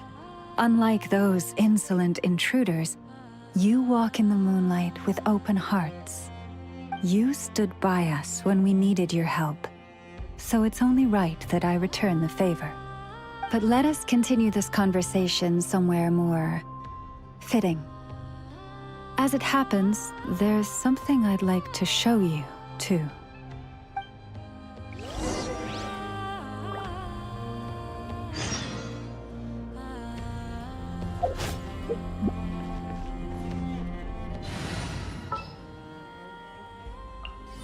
Do not be afraid, for I am with you. I have high hopes for this journey.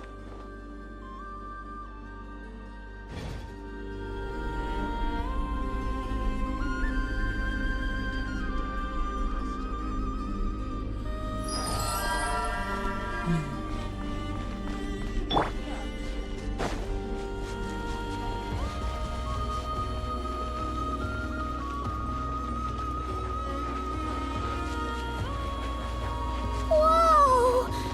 Now that's one huge statue. This is the statue of our goddess, the Moon Maiden Kuthar.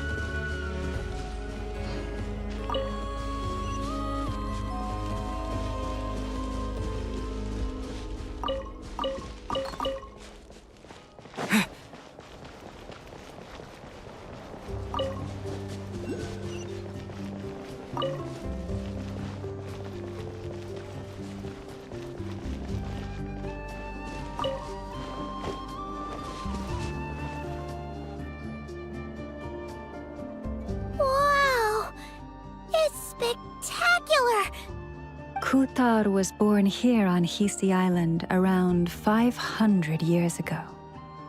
As it just so happened, a priestess of the Frostmoon Scions witnessed the moment of her birth. Instantly realizing that this was the prophesied rebirth, she quietly recorded the event and carved this statue to honor that miracle. According to legend, Kutar's birth was accompanied by the sudden appearance of many Kuhenki, who wove the moonlight that bathed her into silken vestments fit for a goddess. Hey! It's like it knows we're talking about it. From that day forth, the Kuhenki have been regarded as Kutar's familiars. Some believe that their habit of guiding travelers to hidden treasure stems from an instinct.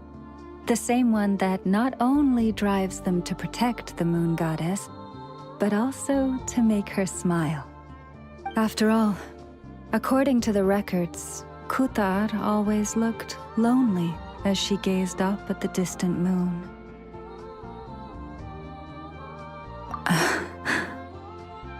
Kutar left Hisi Island before I was even born. According to the previous moon chanter, the goddess was angered by our people's greed, and that is why she left us. Where did she go?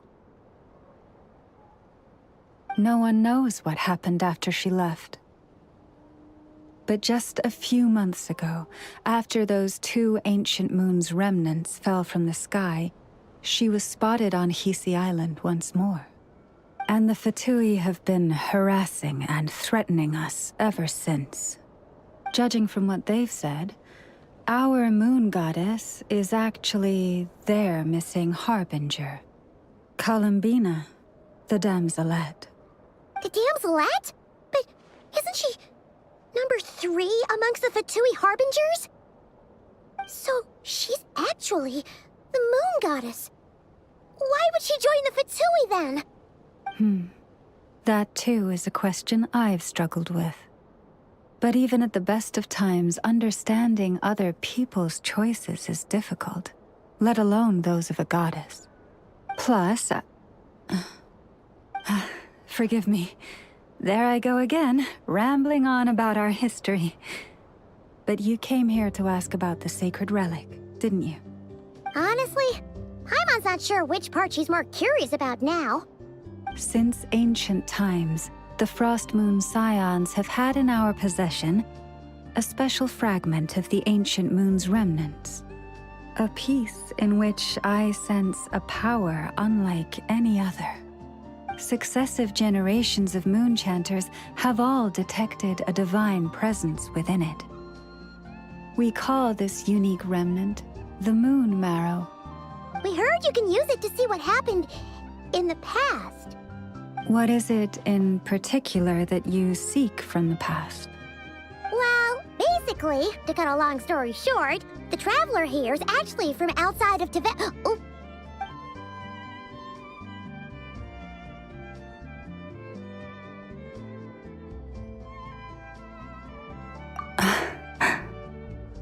Thank you.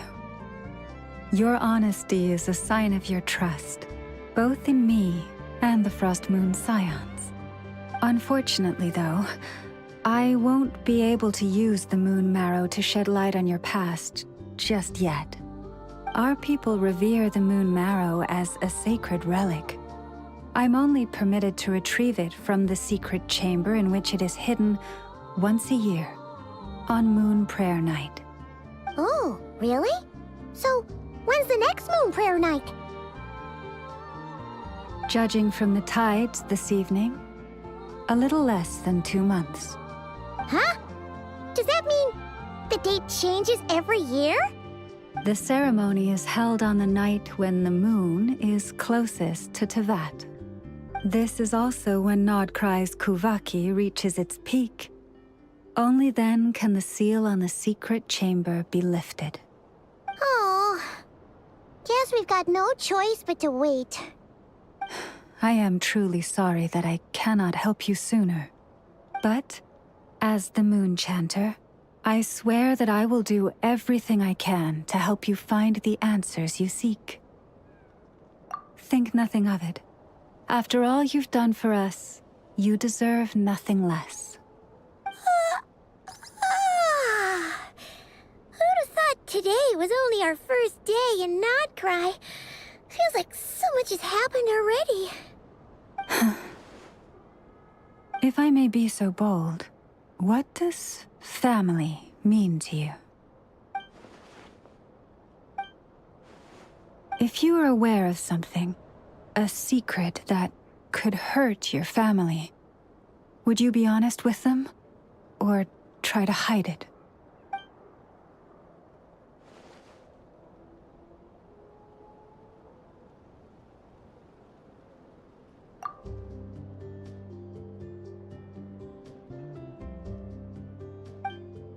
Oh, I'm so sorry. That was a strange question. I didn't mean to put you on the spot.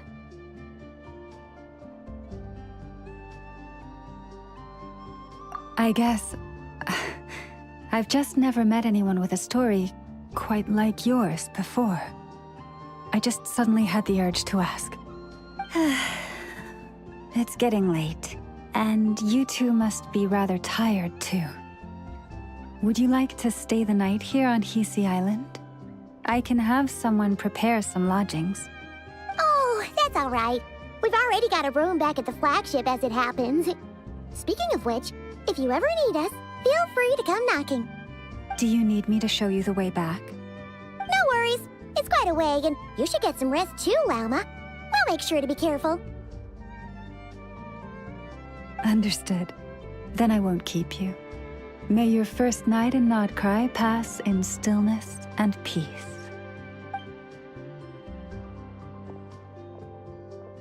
So, what you thinking? Sure was an eventful day, huh? The good news is, we're not at a dead end in the search for your spaceship yet. We can always learn more about this place while we wait. The usual drill, huh?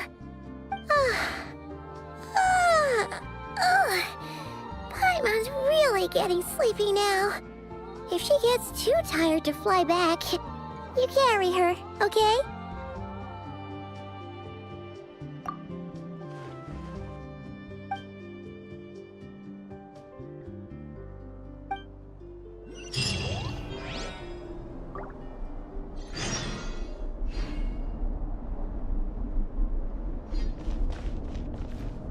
Aether's also mean.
Hey, what are you doing here?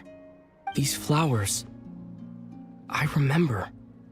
When you first appeared, there were flowers like this all around you.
Who goes there? How did you get in here? I am but a passing traveler. I followed your song here. I'm very sorry if I've intruded. Akuhenki. She brought you here.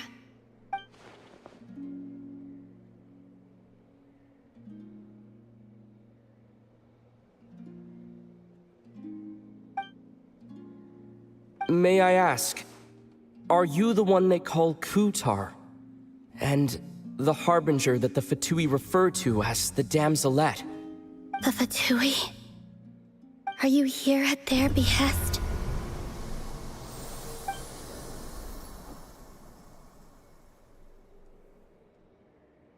Please, don't get me wrong. I have no intention of doing anything for the Fatui. I just wanted to ask you about Nodcry and the moons. The moons? Do not believe in what you can see. What truly matters is what you cannot.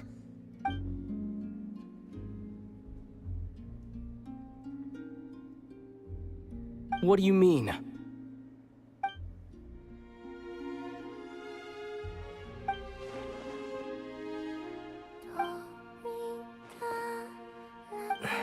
Listen, I'm the Traveler. I'm on a journey through the nations of Teyvat. Hello.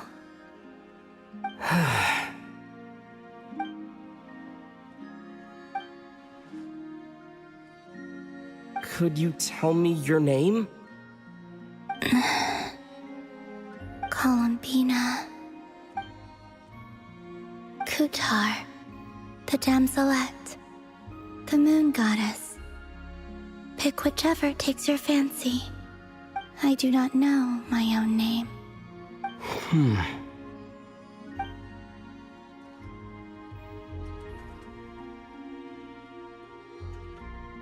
Then, Columbina.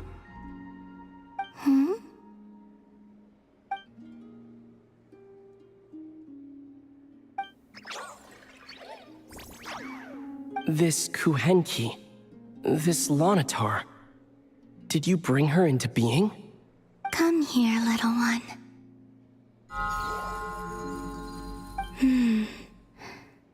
The trace of a blessing, but not one of mine.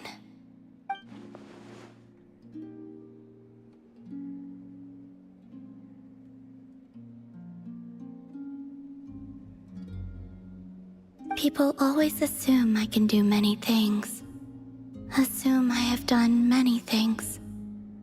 But I haven't. All I ever wanted was to.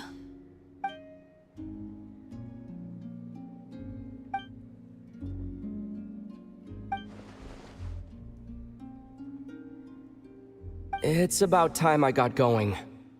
I'm very sorry for disturbing you today.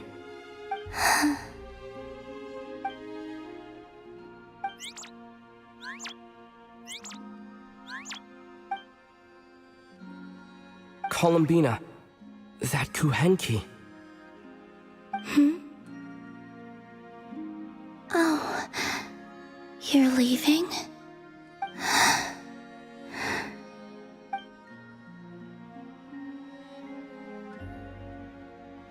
Go then.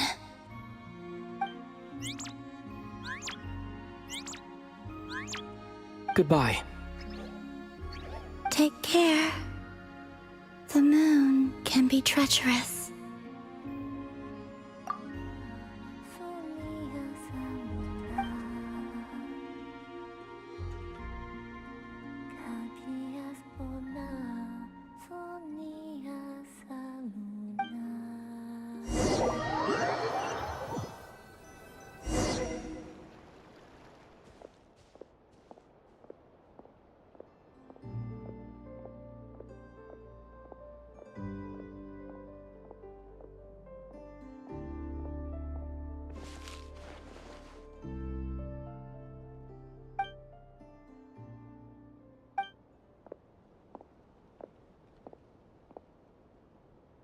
Wait, is that...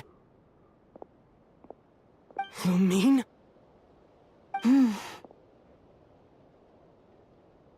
What is going on?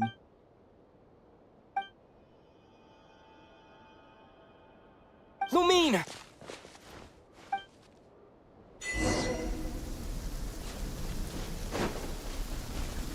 Lumine!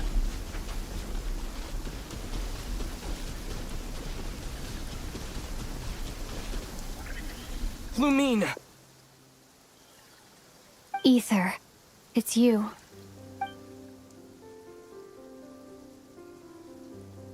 Why are you here on Hisi Island?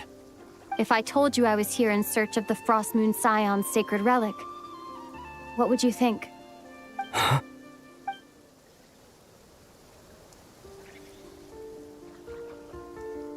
Are you also here to uncover the truth about our past? That's right. What happened to us in the past, how we came to Tevat, why our spaceship crashed here. There are things I want to know too.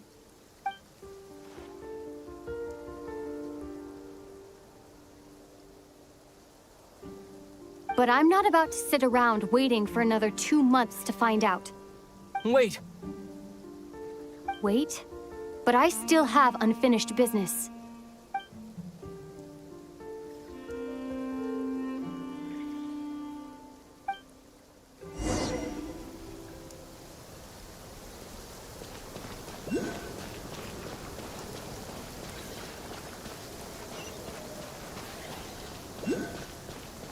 What's up with some of these water droplets?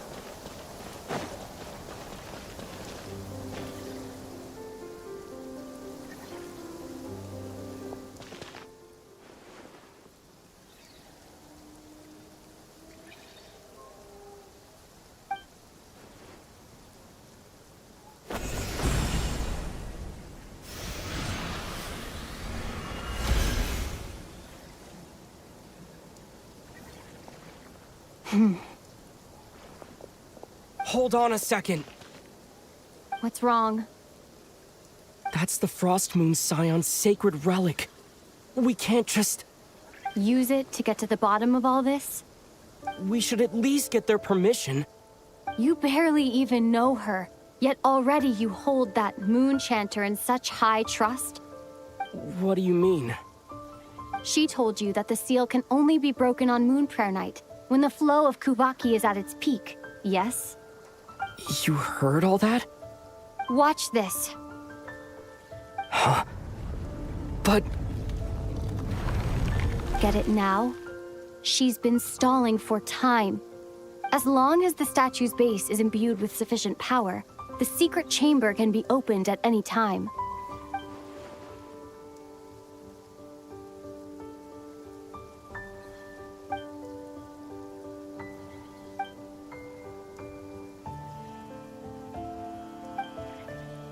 Is it such a sin when I don't put all my cards on the table for you, but not when someone else is doing it? It's not like that. Is it? Lumine, you've got it all wrong. This whole time, I've wanted to ask you, what happened to make you like this? I admit, I've been having trouble accepting it. But after all this time apart, I've finally come to terms with who you are. Willful side and all. I trust you. I still do. Through all the worlds we've traveled, you've always been there by my side. If there are things you can't explain yet, I can wait while the journey goes on. I'll wait as long as it takes. Until the day you're ready to talk. Ether.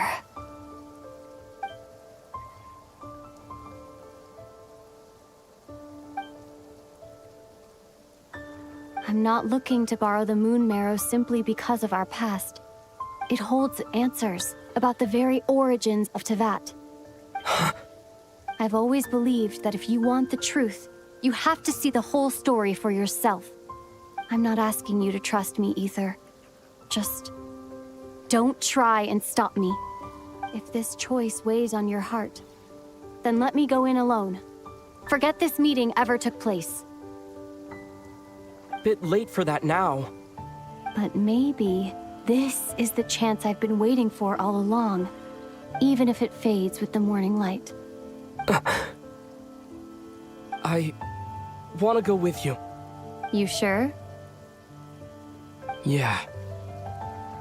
Then let's go. Lumine. It's been ages since we went on an adventure together. I can't wait. Really? You think I'd lie to my big bro?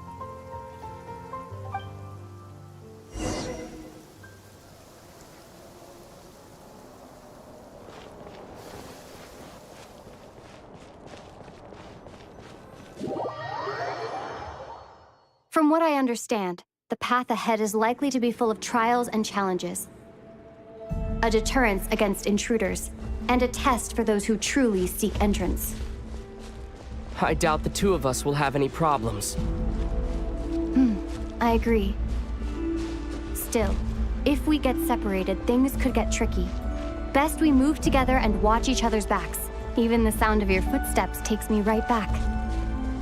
As a warrior, as a traveler, as my big brother.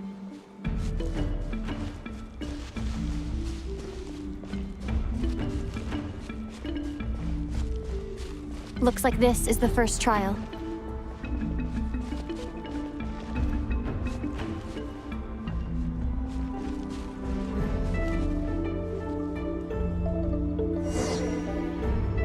Ether, do you understand how Kuvaki works? How it exacts force through push and pull? Okay, I'll leave it to you then.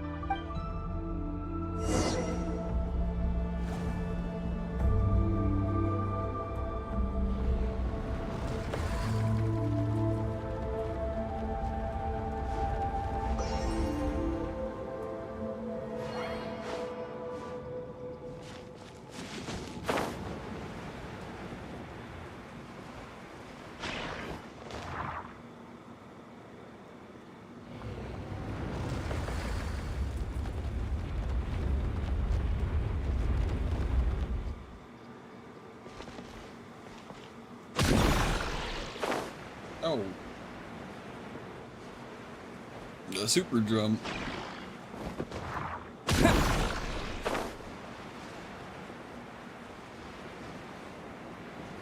This should help Lumine get across.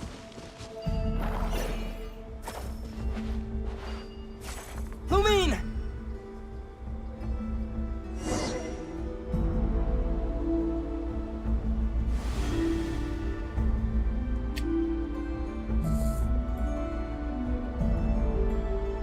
We make a pretty great team, huh? Just like the old days. My boy Aether's about to get betrayed by his sister, I'm calling it.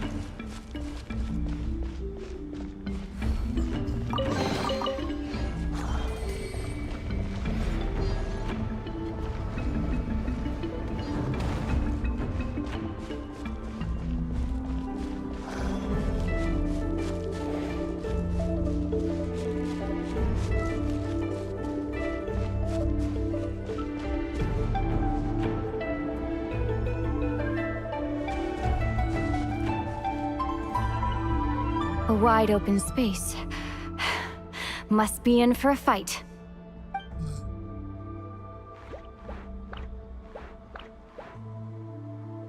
Was that it? What a letdown.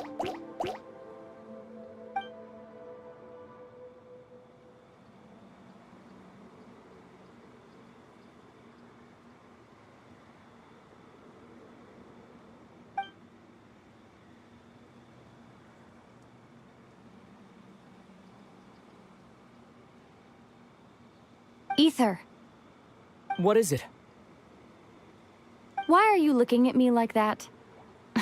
Those enemies were weak, were they not? Maybe it's because the trial's only just begun.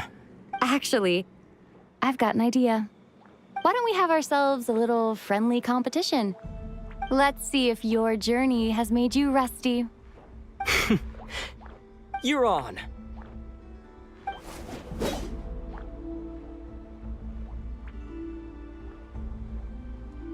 I won't lose to you, Lumine. If memory serves, I used to come out on top more often than not. You sure you're all right? Seems your memory's slipping, Lumine. Safe. We'll know who's stronger soon enough. Let's see what you've got.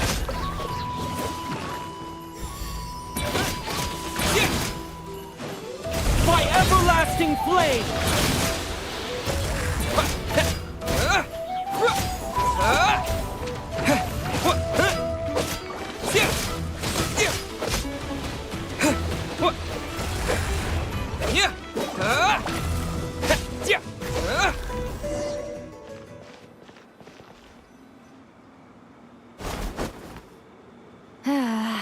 Fine. You win. Didn't feel like you really wanted it anyway. Going all out in a place like this sounds like overkill to me.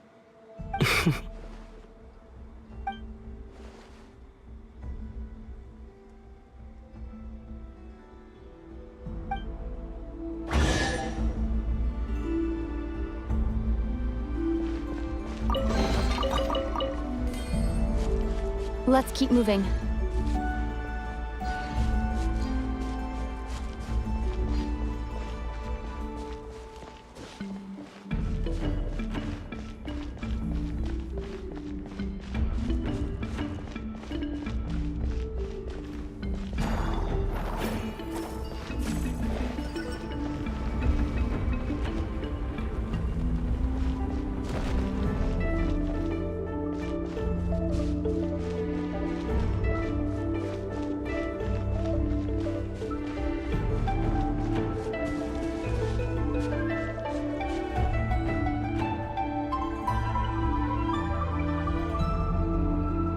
What is this place?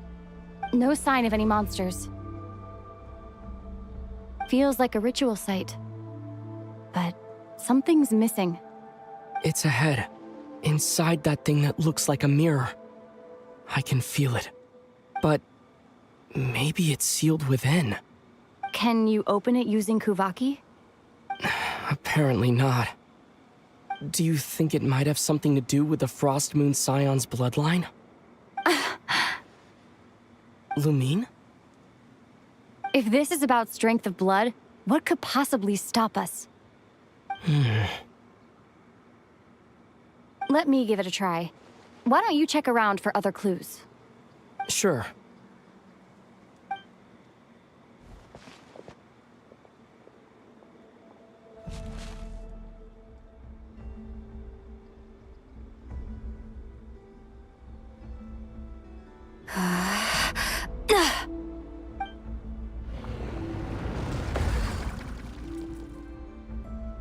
Found it.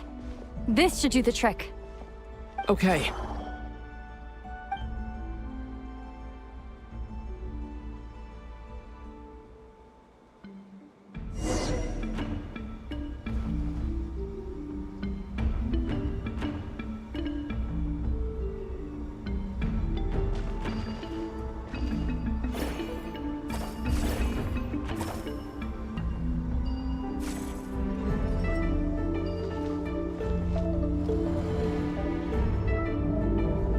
Yep, that got a reaction. That's one down.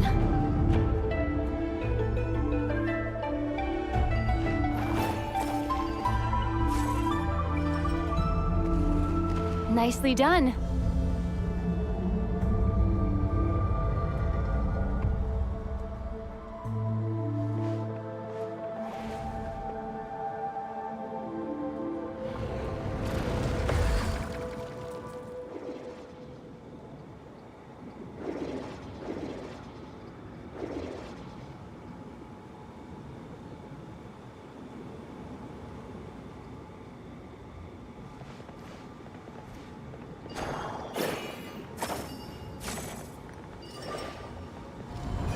You've got this. One more to go.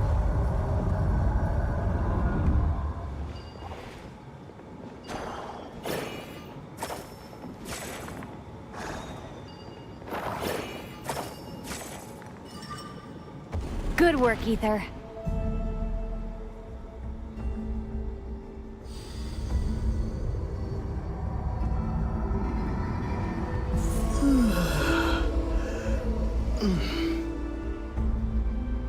Door's open. Come. We must be close.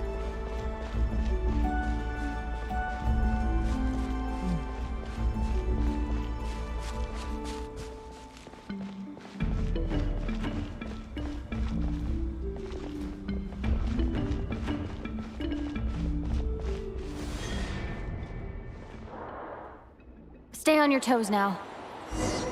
Have you considered that I might be the more experienced between us? Is that so?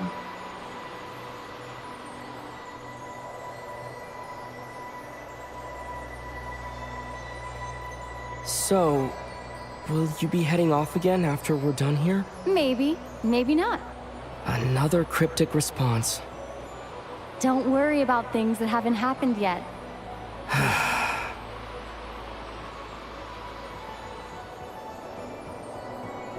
At the end of all this, what do you think we'll find? Whatever it is, we can handle it. What about the end of our journey? That's not something we need to worry about right now.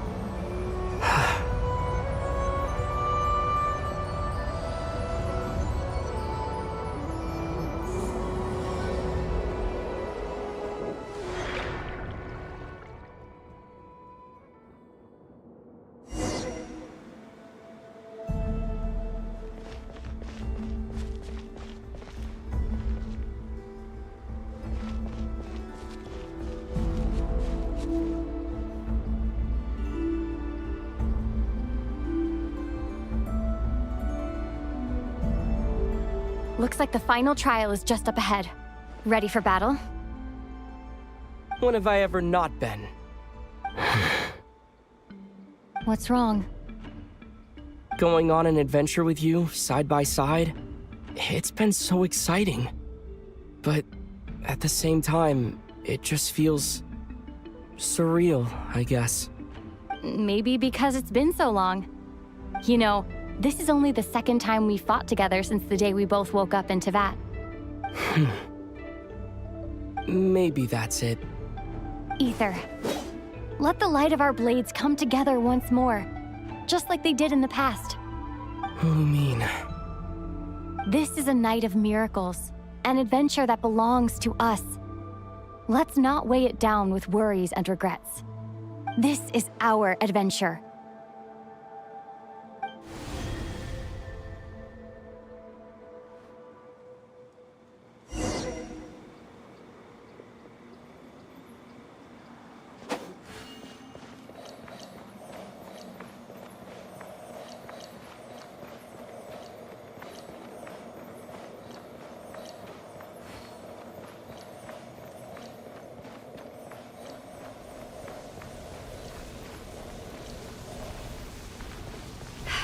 Here goes nothing. Prepare for battle. Stay focused! Dodge its attacks! Don't forget to heal yourself! Now's our chance!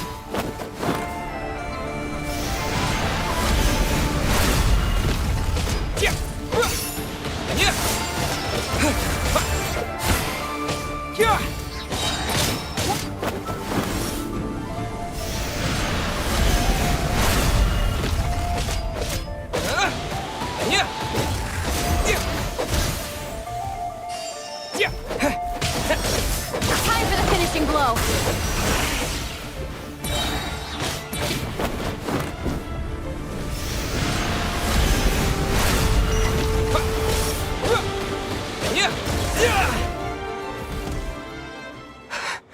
It's over. Nicely done. Flawless execution. Couldn't have pulled it off without your backup. Not too shabby at all. As for what you were saying, yes, I should have come to see you earlier. Or at the very least... Spent more time with me going on adventures like this. something like that. Instead of just running off and expecting you to follow my trail. Wait a sec. That's not an official apology, is it? That goes without saying. Come on. Time to claim the treasure we came for.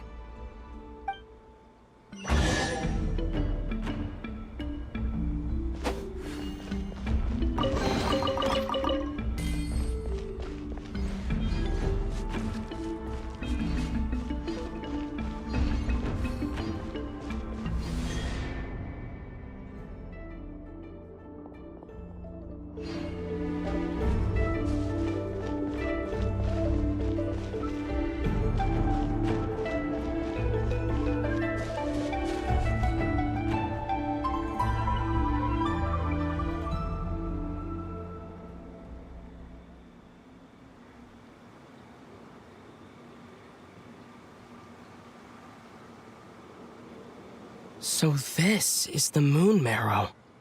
The treasure we've been after. All right. Go get it for me, Ether. It belongs to me. What's wrong, Ether? After everything we've just been through, you still don't trust me? Don't you want to know the truth too, just like I do? Rest assured, I'll share the truth with you afterwards. Now, go bring it to me. Do it, man. She's gonna betray you. Listen to the red flags blaring in your head. What's going on? Where did this fog come from? Lumine!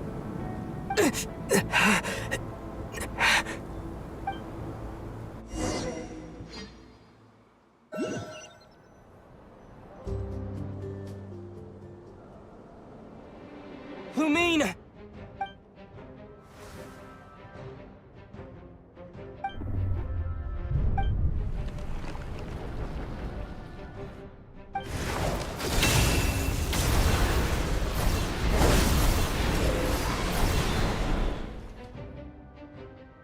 Lumine! Huh? What are you doing here? Yes, we ran into each other at the flagship this afternoon. I'm honored you still remember. Are you looking for something here?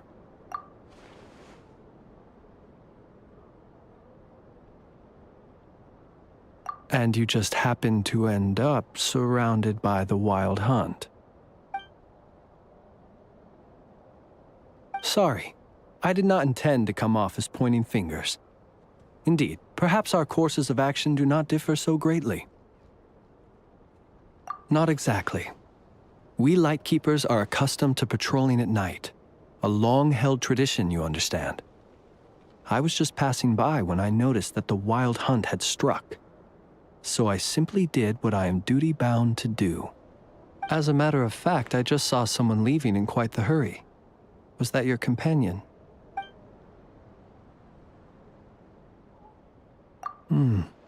Perhaps I should take my leave now. After all, my patrol isn't over yet. Nodcry is a dangerous place to be at night. I'd advise that you head back soon as well.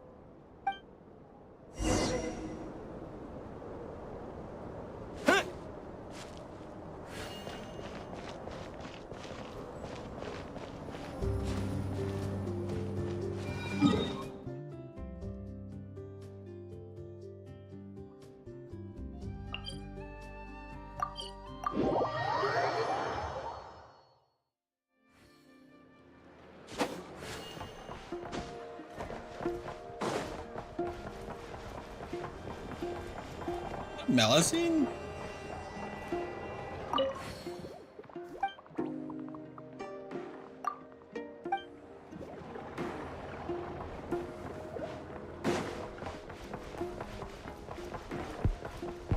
Didn't expect to see one of them out here.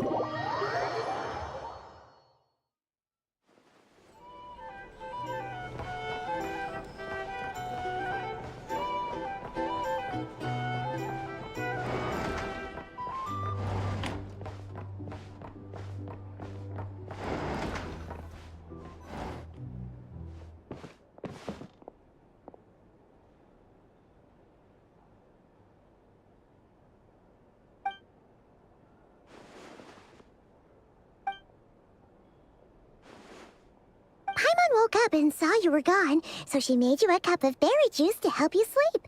Her own secret recipe. When you get back, drink it up and go get yourself some rest.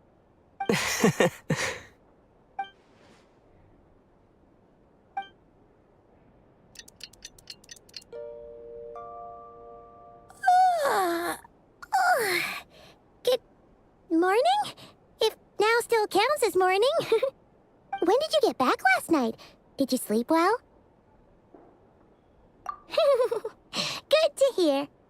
So, where'd you wander off to on your midnight stroll? Anything interesting to see in Nodcry at night? Oh, really? Come on, don't leave Paimon hanging. All right. Guess we'll have to feed your stomach before we feed Paimon's curiosity. Let's go grab something to eat while we talk.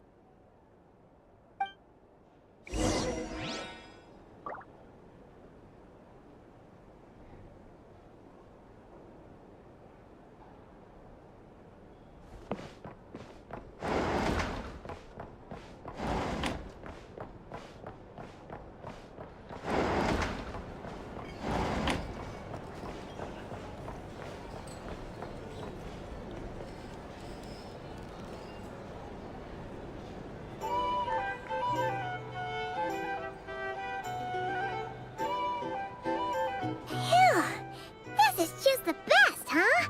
Free food, free lodgings. This bark is friend for life material, that's for sure. Hey, did you hear what happened? Hear about what? You know, all that commotion over at the Frost Moon Scions. Crazy, huh? Huh? What happened? See what I mean? Completely oblivious to what's going on around you. The sacred relic of theirs. It's been stolen. Hey,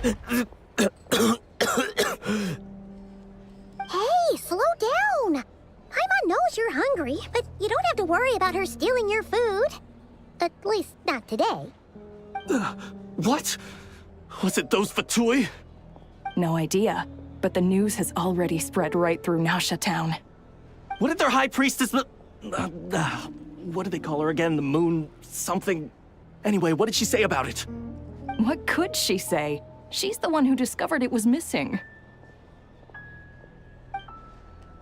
She was in Nasha Town first thing this morning, hoping to launch a joint investigation with the Voynich Guild. Whoa! Did you hear that? Lauma and the others, their sacred relic's been stolen! Who in Tivat would even have the nerve? Paimon bets it was that bunch of good-for-nothing, rule-breaking, troublemaking Fatui!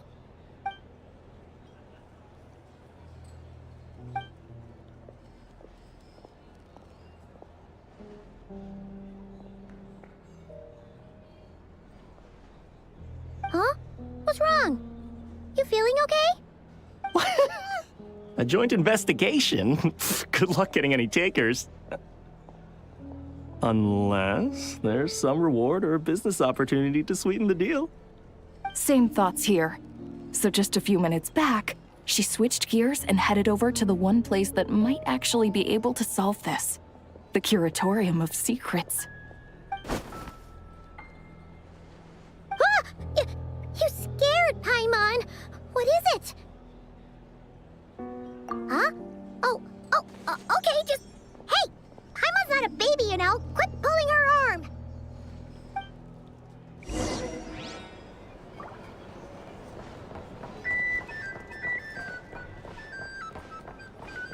Here's the thing.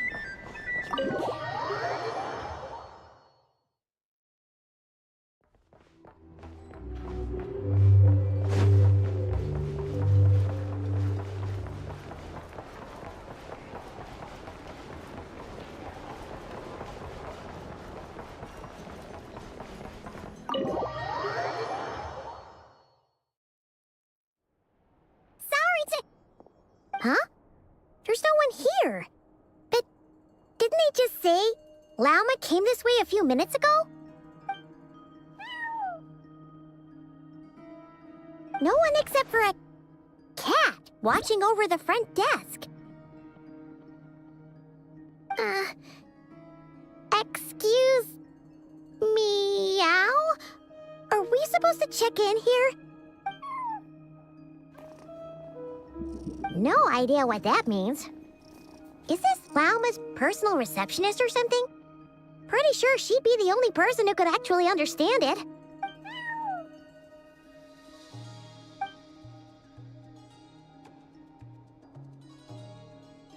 Huh? It's heading into that room! But why not? Like I told you already, that's just... Huh? Another client.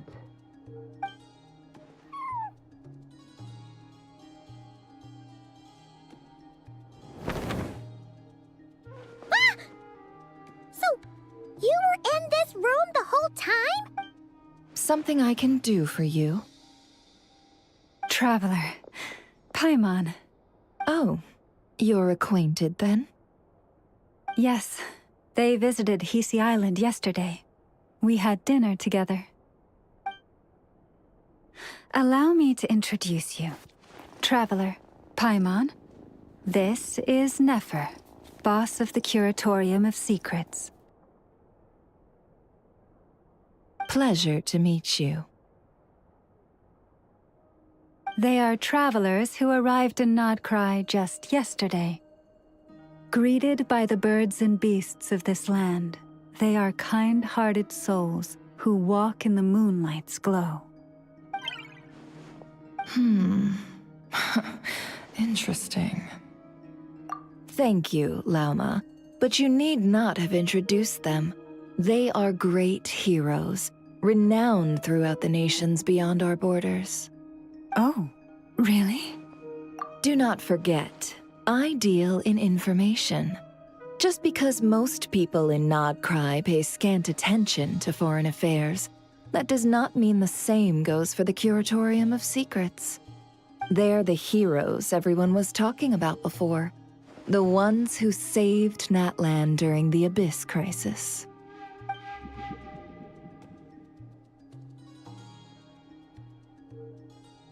I see.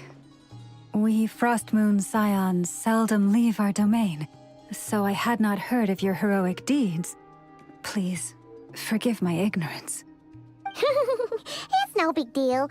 We were hoping to keep a low profile anyway. If we had to list all of our titles and good deeds, we'd be talking till sundown, and then some. Huh? What's wrong? Still not feeling great? So, what brings you both to the curatorium today? Oh, so basically, we were just eating when we overheard people talking about how the Frost Moon Scion's relic had been stolen, and then he dragged Paimon over here. I see. Ah, I see. So you came over here because you were worried about Lauma. A combination truly befitting of great heroes. Strong at arms and pure of heart. In that case, Lauma, I've got a suggestion. Why not ask these battle-hardened heroes to take the commission for you? Honestly, it's a little beyond the means of such a modest establishment as ours. Your modest establishment? Unable to handle a commission? You just don't want to take it, do you? You're right. I do not. What kind of commission is this? Surely it's not to recover your stolen relic? Yes, that is it. Recovering the relic is both my duty as a moon chanter and a step toward fulfilling the promise I made the Traveler, to help uncover the truth of the past. But Nefer has already declined our commission multiple times. And yet, just as it always has, the moon will continue to illuminate the sky above the curatorium. Come night or day, may the moon goddess keep you. Enough of that.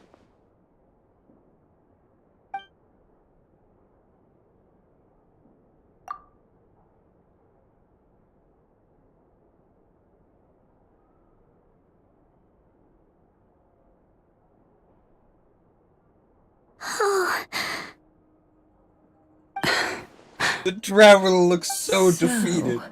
According to him, he never came into contact with the relic. So he suspects his sister may have taken it. I understand.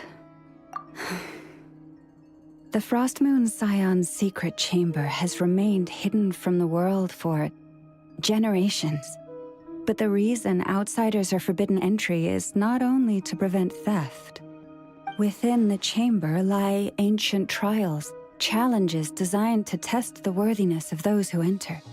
To intrude without rightful cause is a most perilous act indeed. So please, don't be too hard on yourself. The fact that you made it through those trials proves your right to stand before the relic. To put it simply, the Moon Marrow itself has deemed you worthy. No. Your honesty tells me everything. You never sought to take the Moon Marrow for yourself. As for what happened at the end, I suspect the chamber's protection mechanism may have been activated. Among those who entered the final chamber, there was either someone with impure intent, or else an abyssal presence. The Abyss? Perhaps that's why, then. Either way, the Moon Marrow was taken. And I believe you. So the problem remains the same. I need to recover our relic.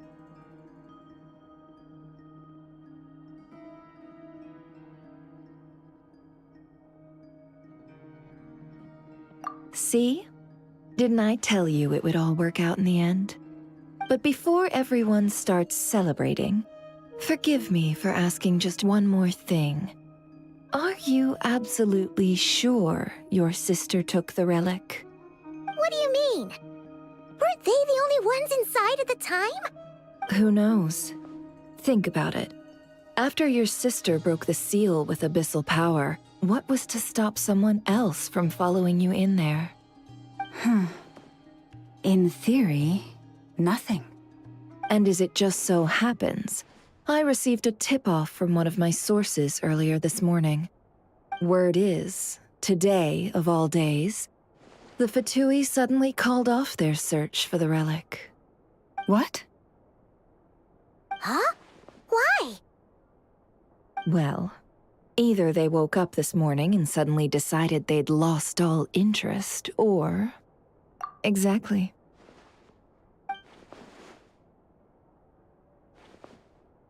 Are you wondering if your sister might be in cahoots with the Fatui? Which is why I asked, are you absolutely sure your sister took the relic? Or to put it another way, do you really know your sister?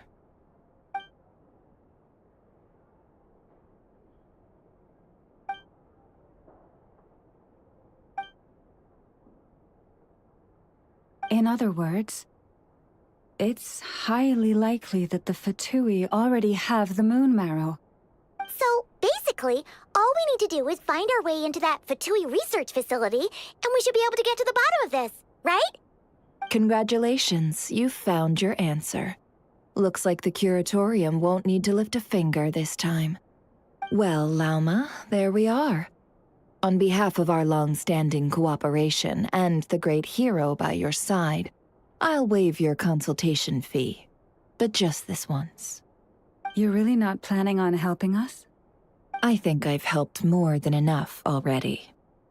If we're to stand any chance of infiltrating that facility, we'll need the help of a specialist. Just so you don't get the wrong idea, let me make myself crystal clear.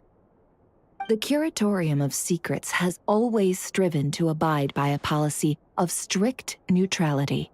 We do not take sides with any faction in Nodcry.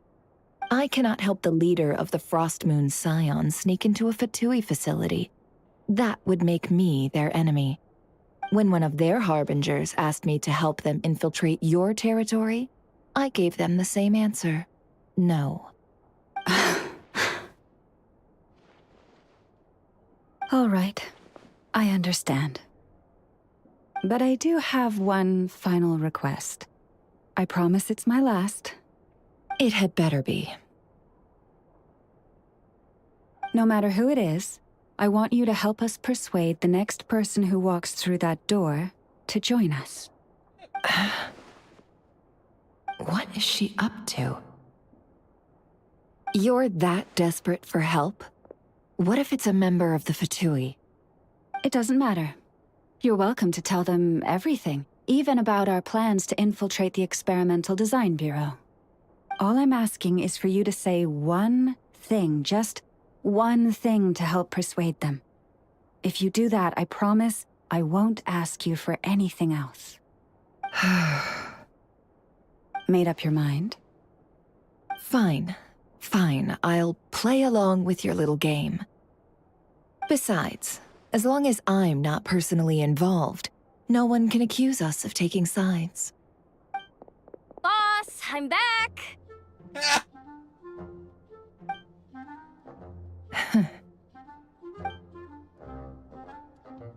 You won't believe the luck I've been having today. Remember you sent me to find that runaway cat, yeah? And you said I'd only be back after dark? Well, guess what? Right after I left the house, this big ibis flew over and the missing cat was right in its claws. And once it got close, it loosened its grip and...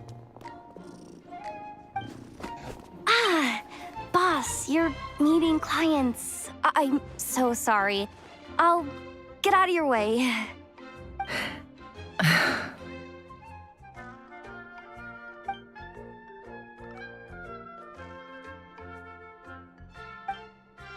Yehoda, dear, come here. Huh? Me? Is something the matter?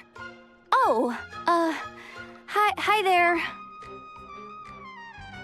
My dear Yehoda, I have a request.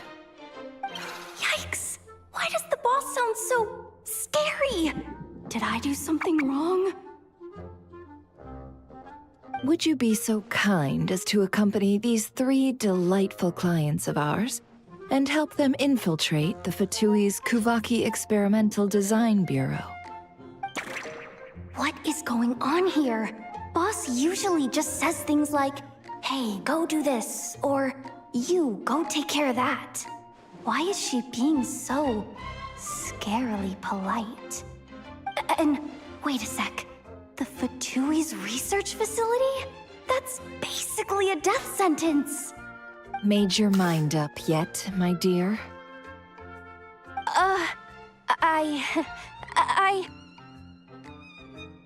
What is up with Boss today? Am I supposed to say yes to this? Or maybe it's because the mission's too risky, so she's actually looking out for me? Why is everyone looking at me like that? Is this some kind of test? I can't let the boss down. Can I? Have you made up your mind?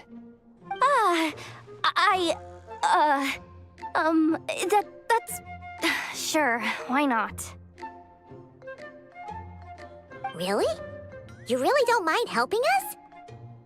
Huh? Oh, yes. I mean, no. Of course, I guess I do.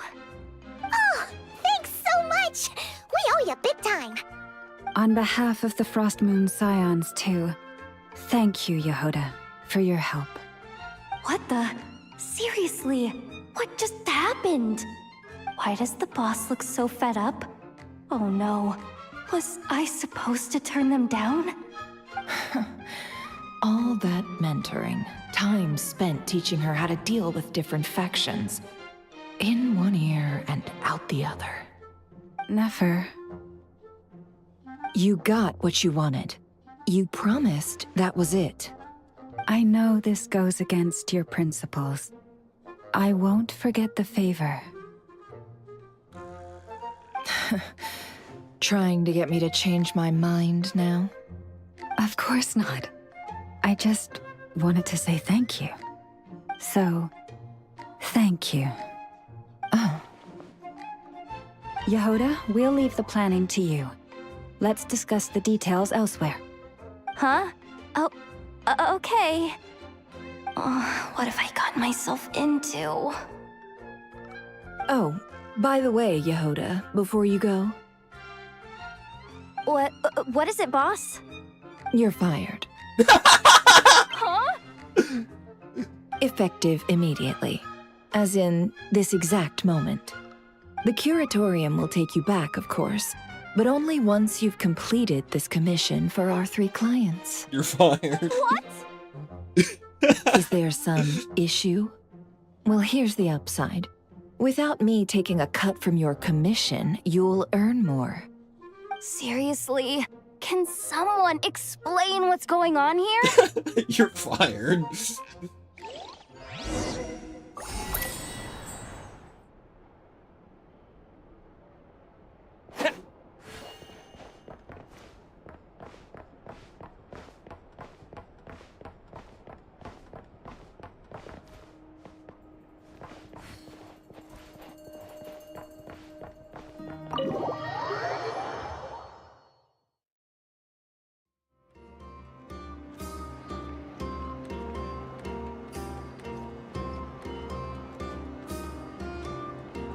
Are we sure Yehoda's alright?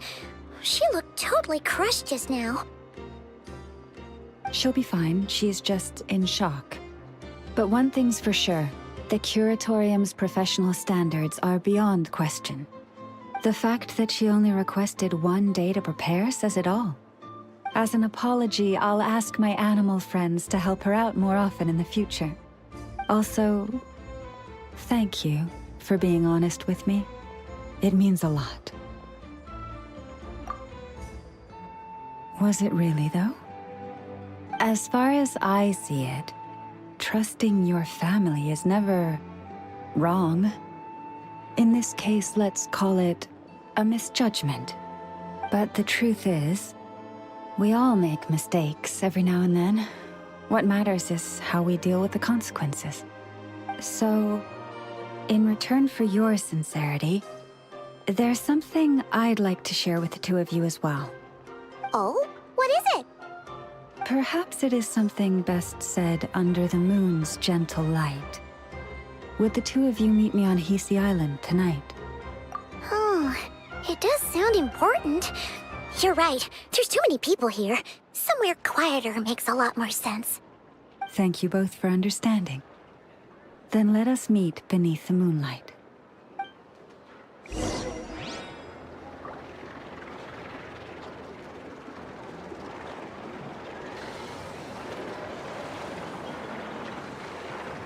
Alright, I'm gonna take a break here. And go get a bit of sleep. And pick it up. Pick this up again tomorrow. So we'll see you guys then. Later.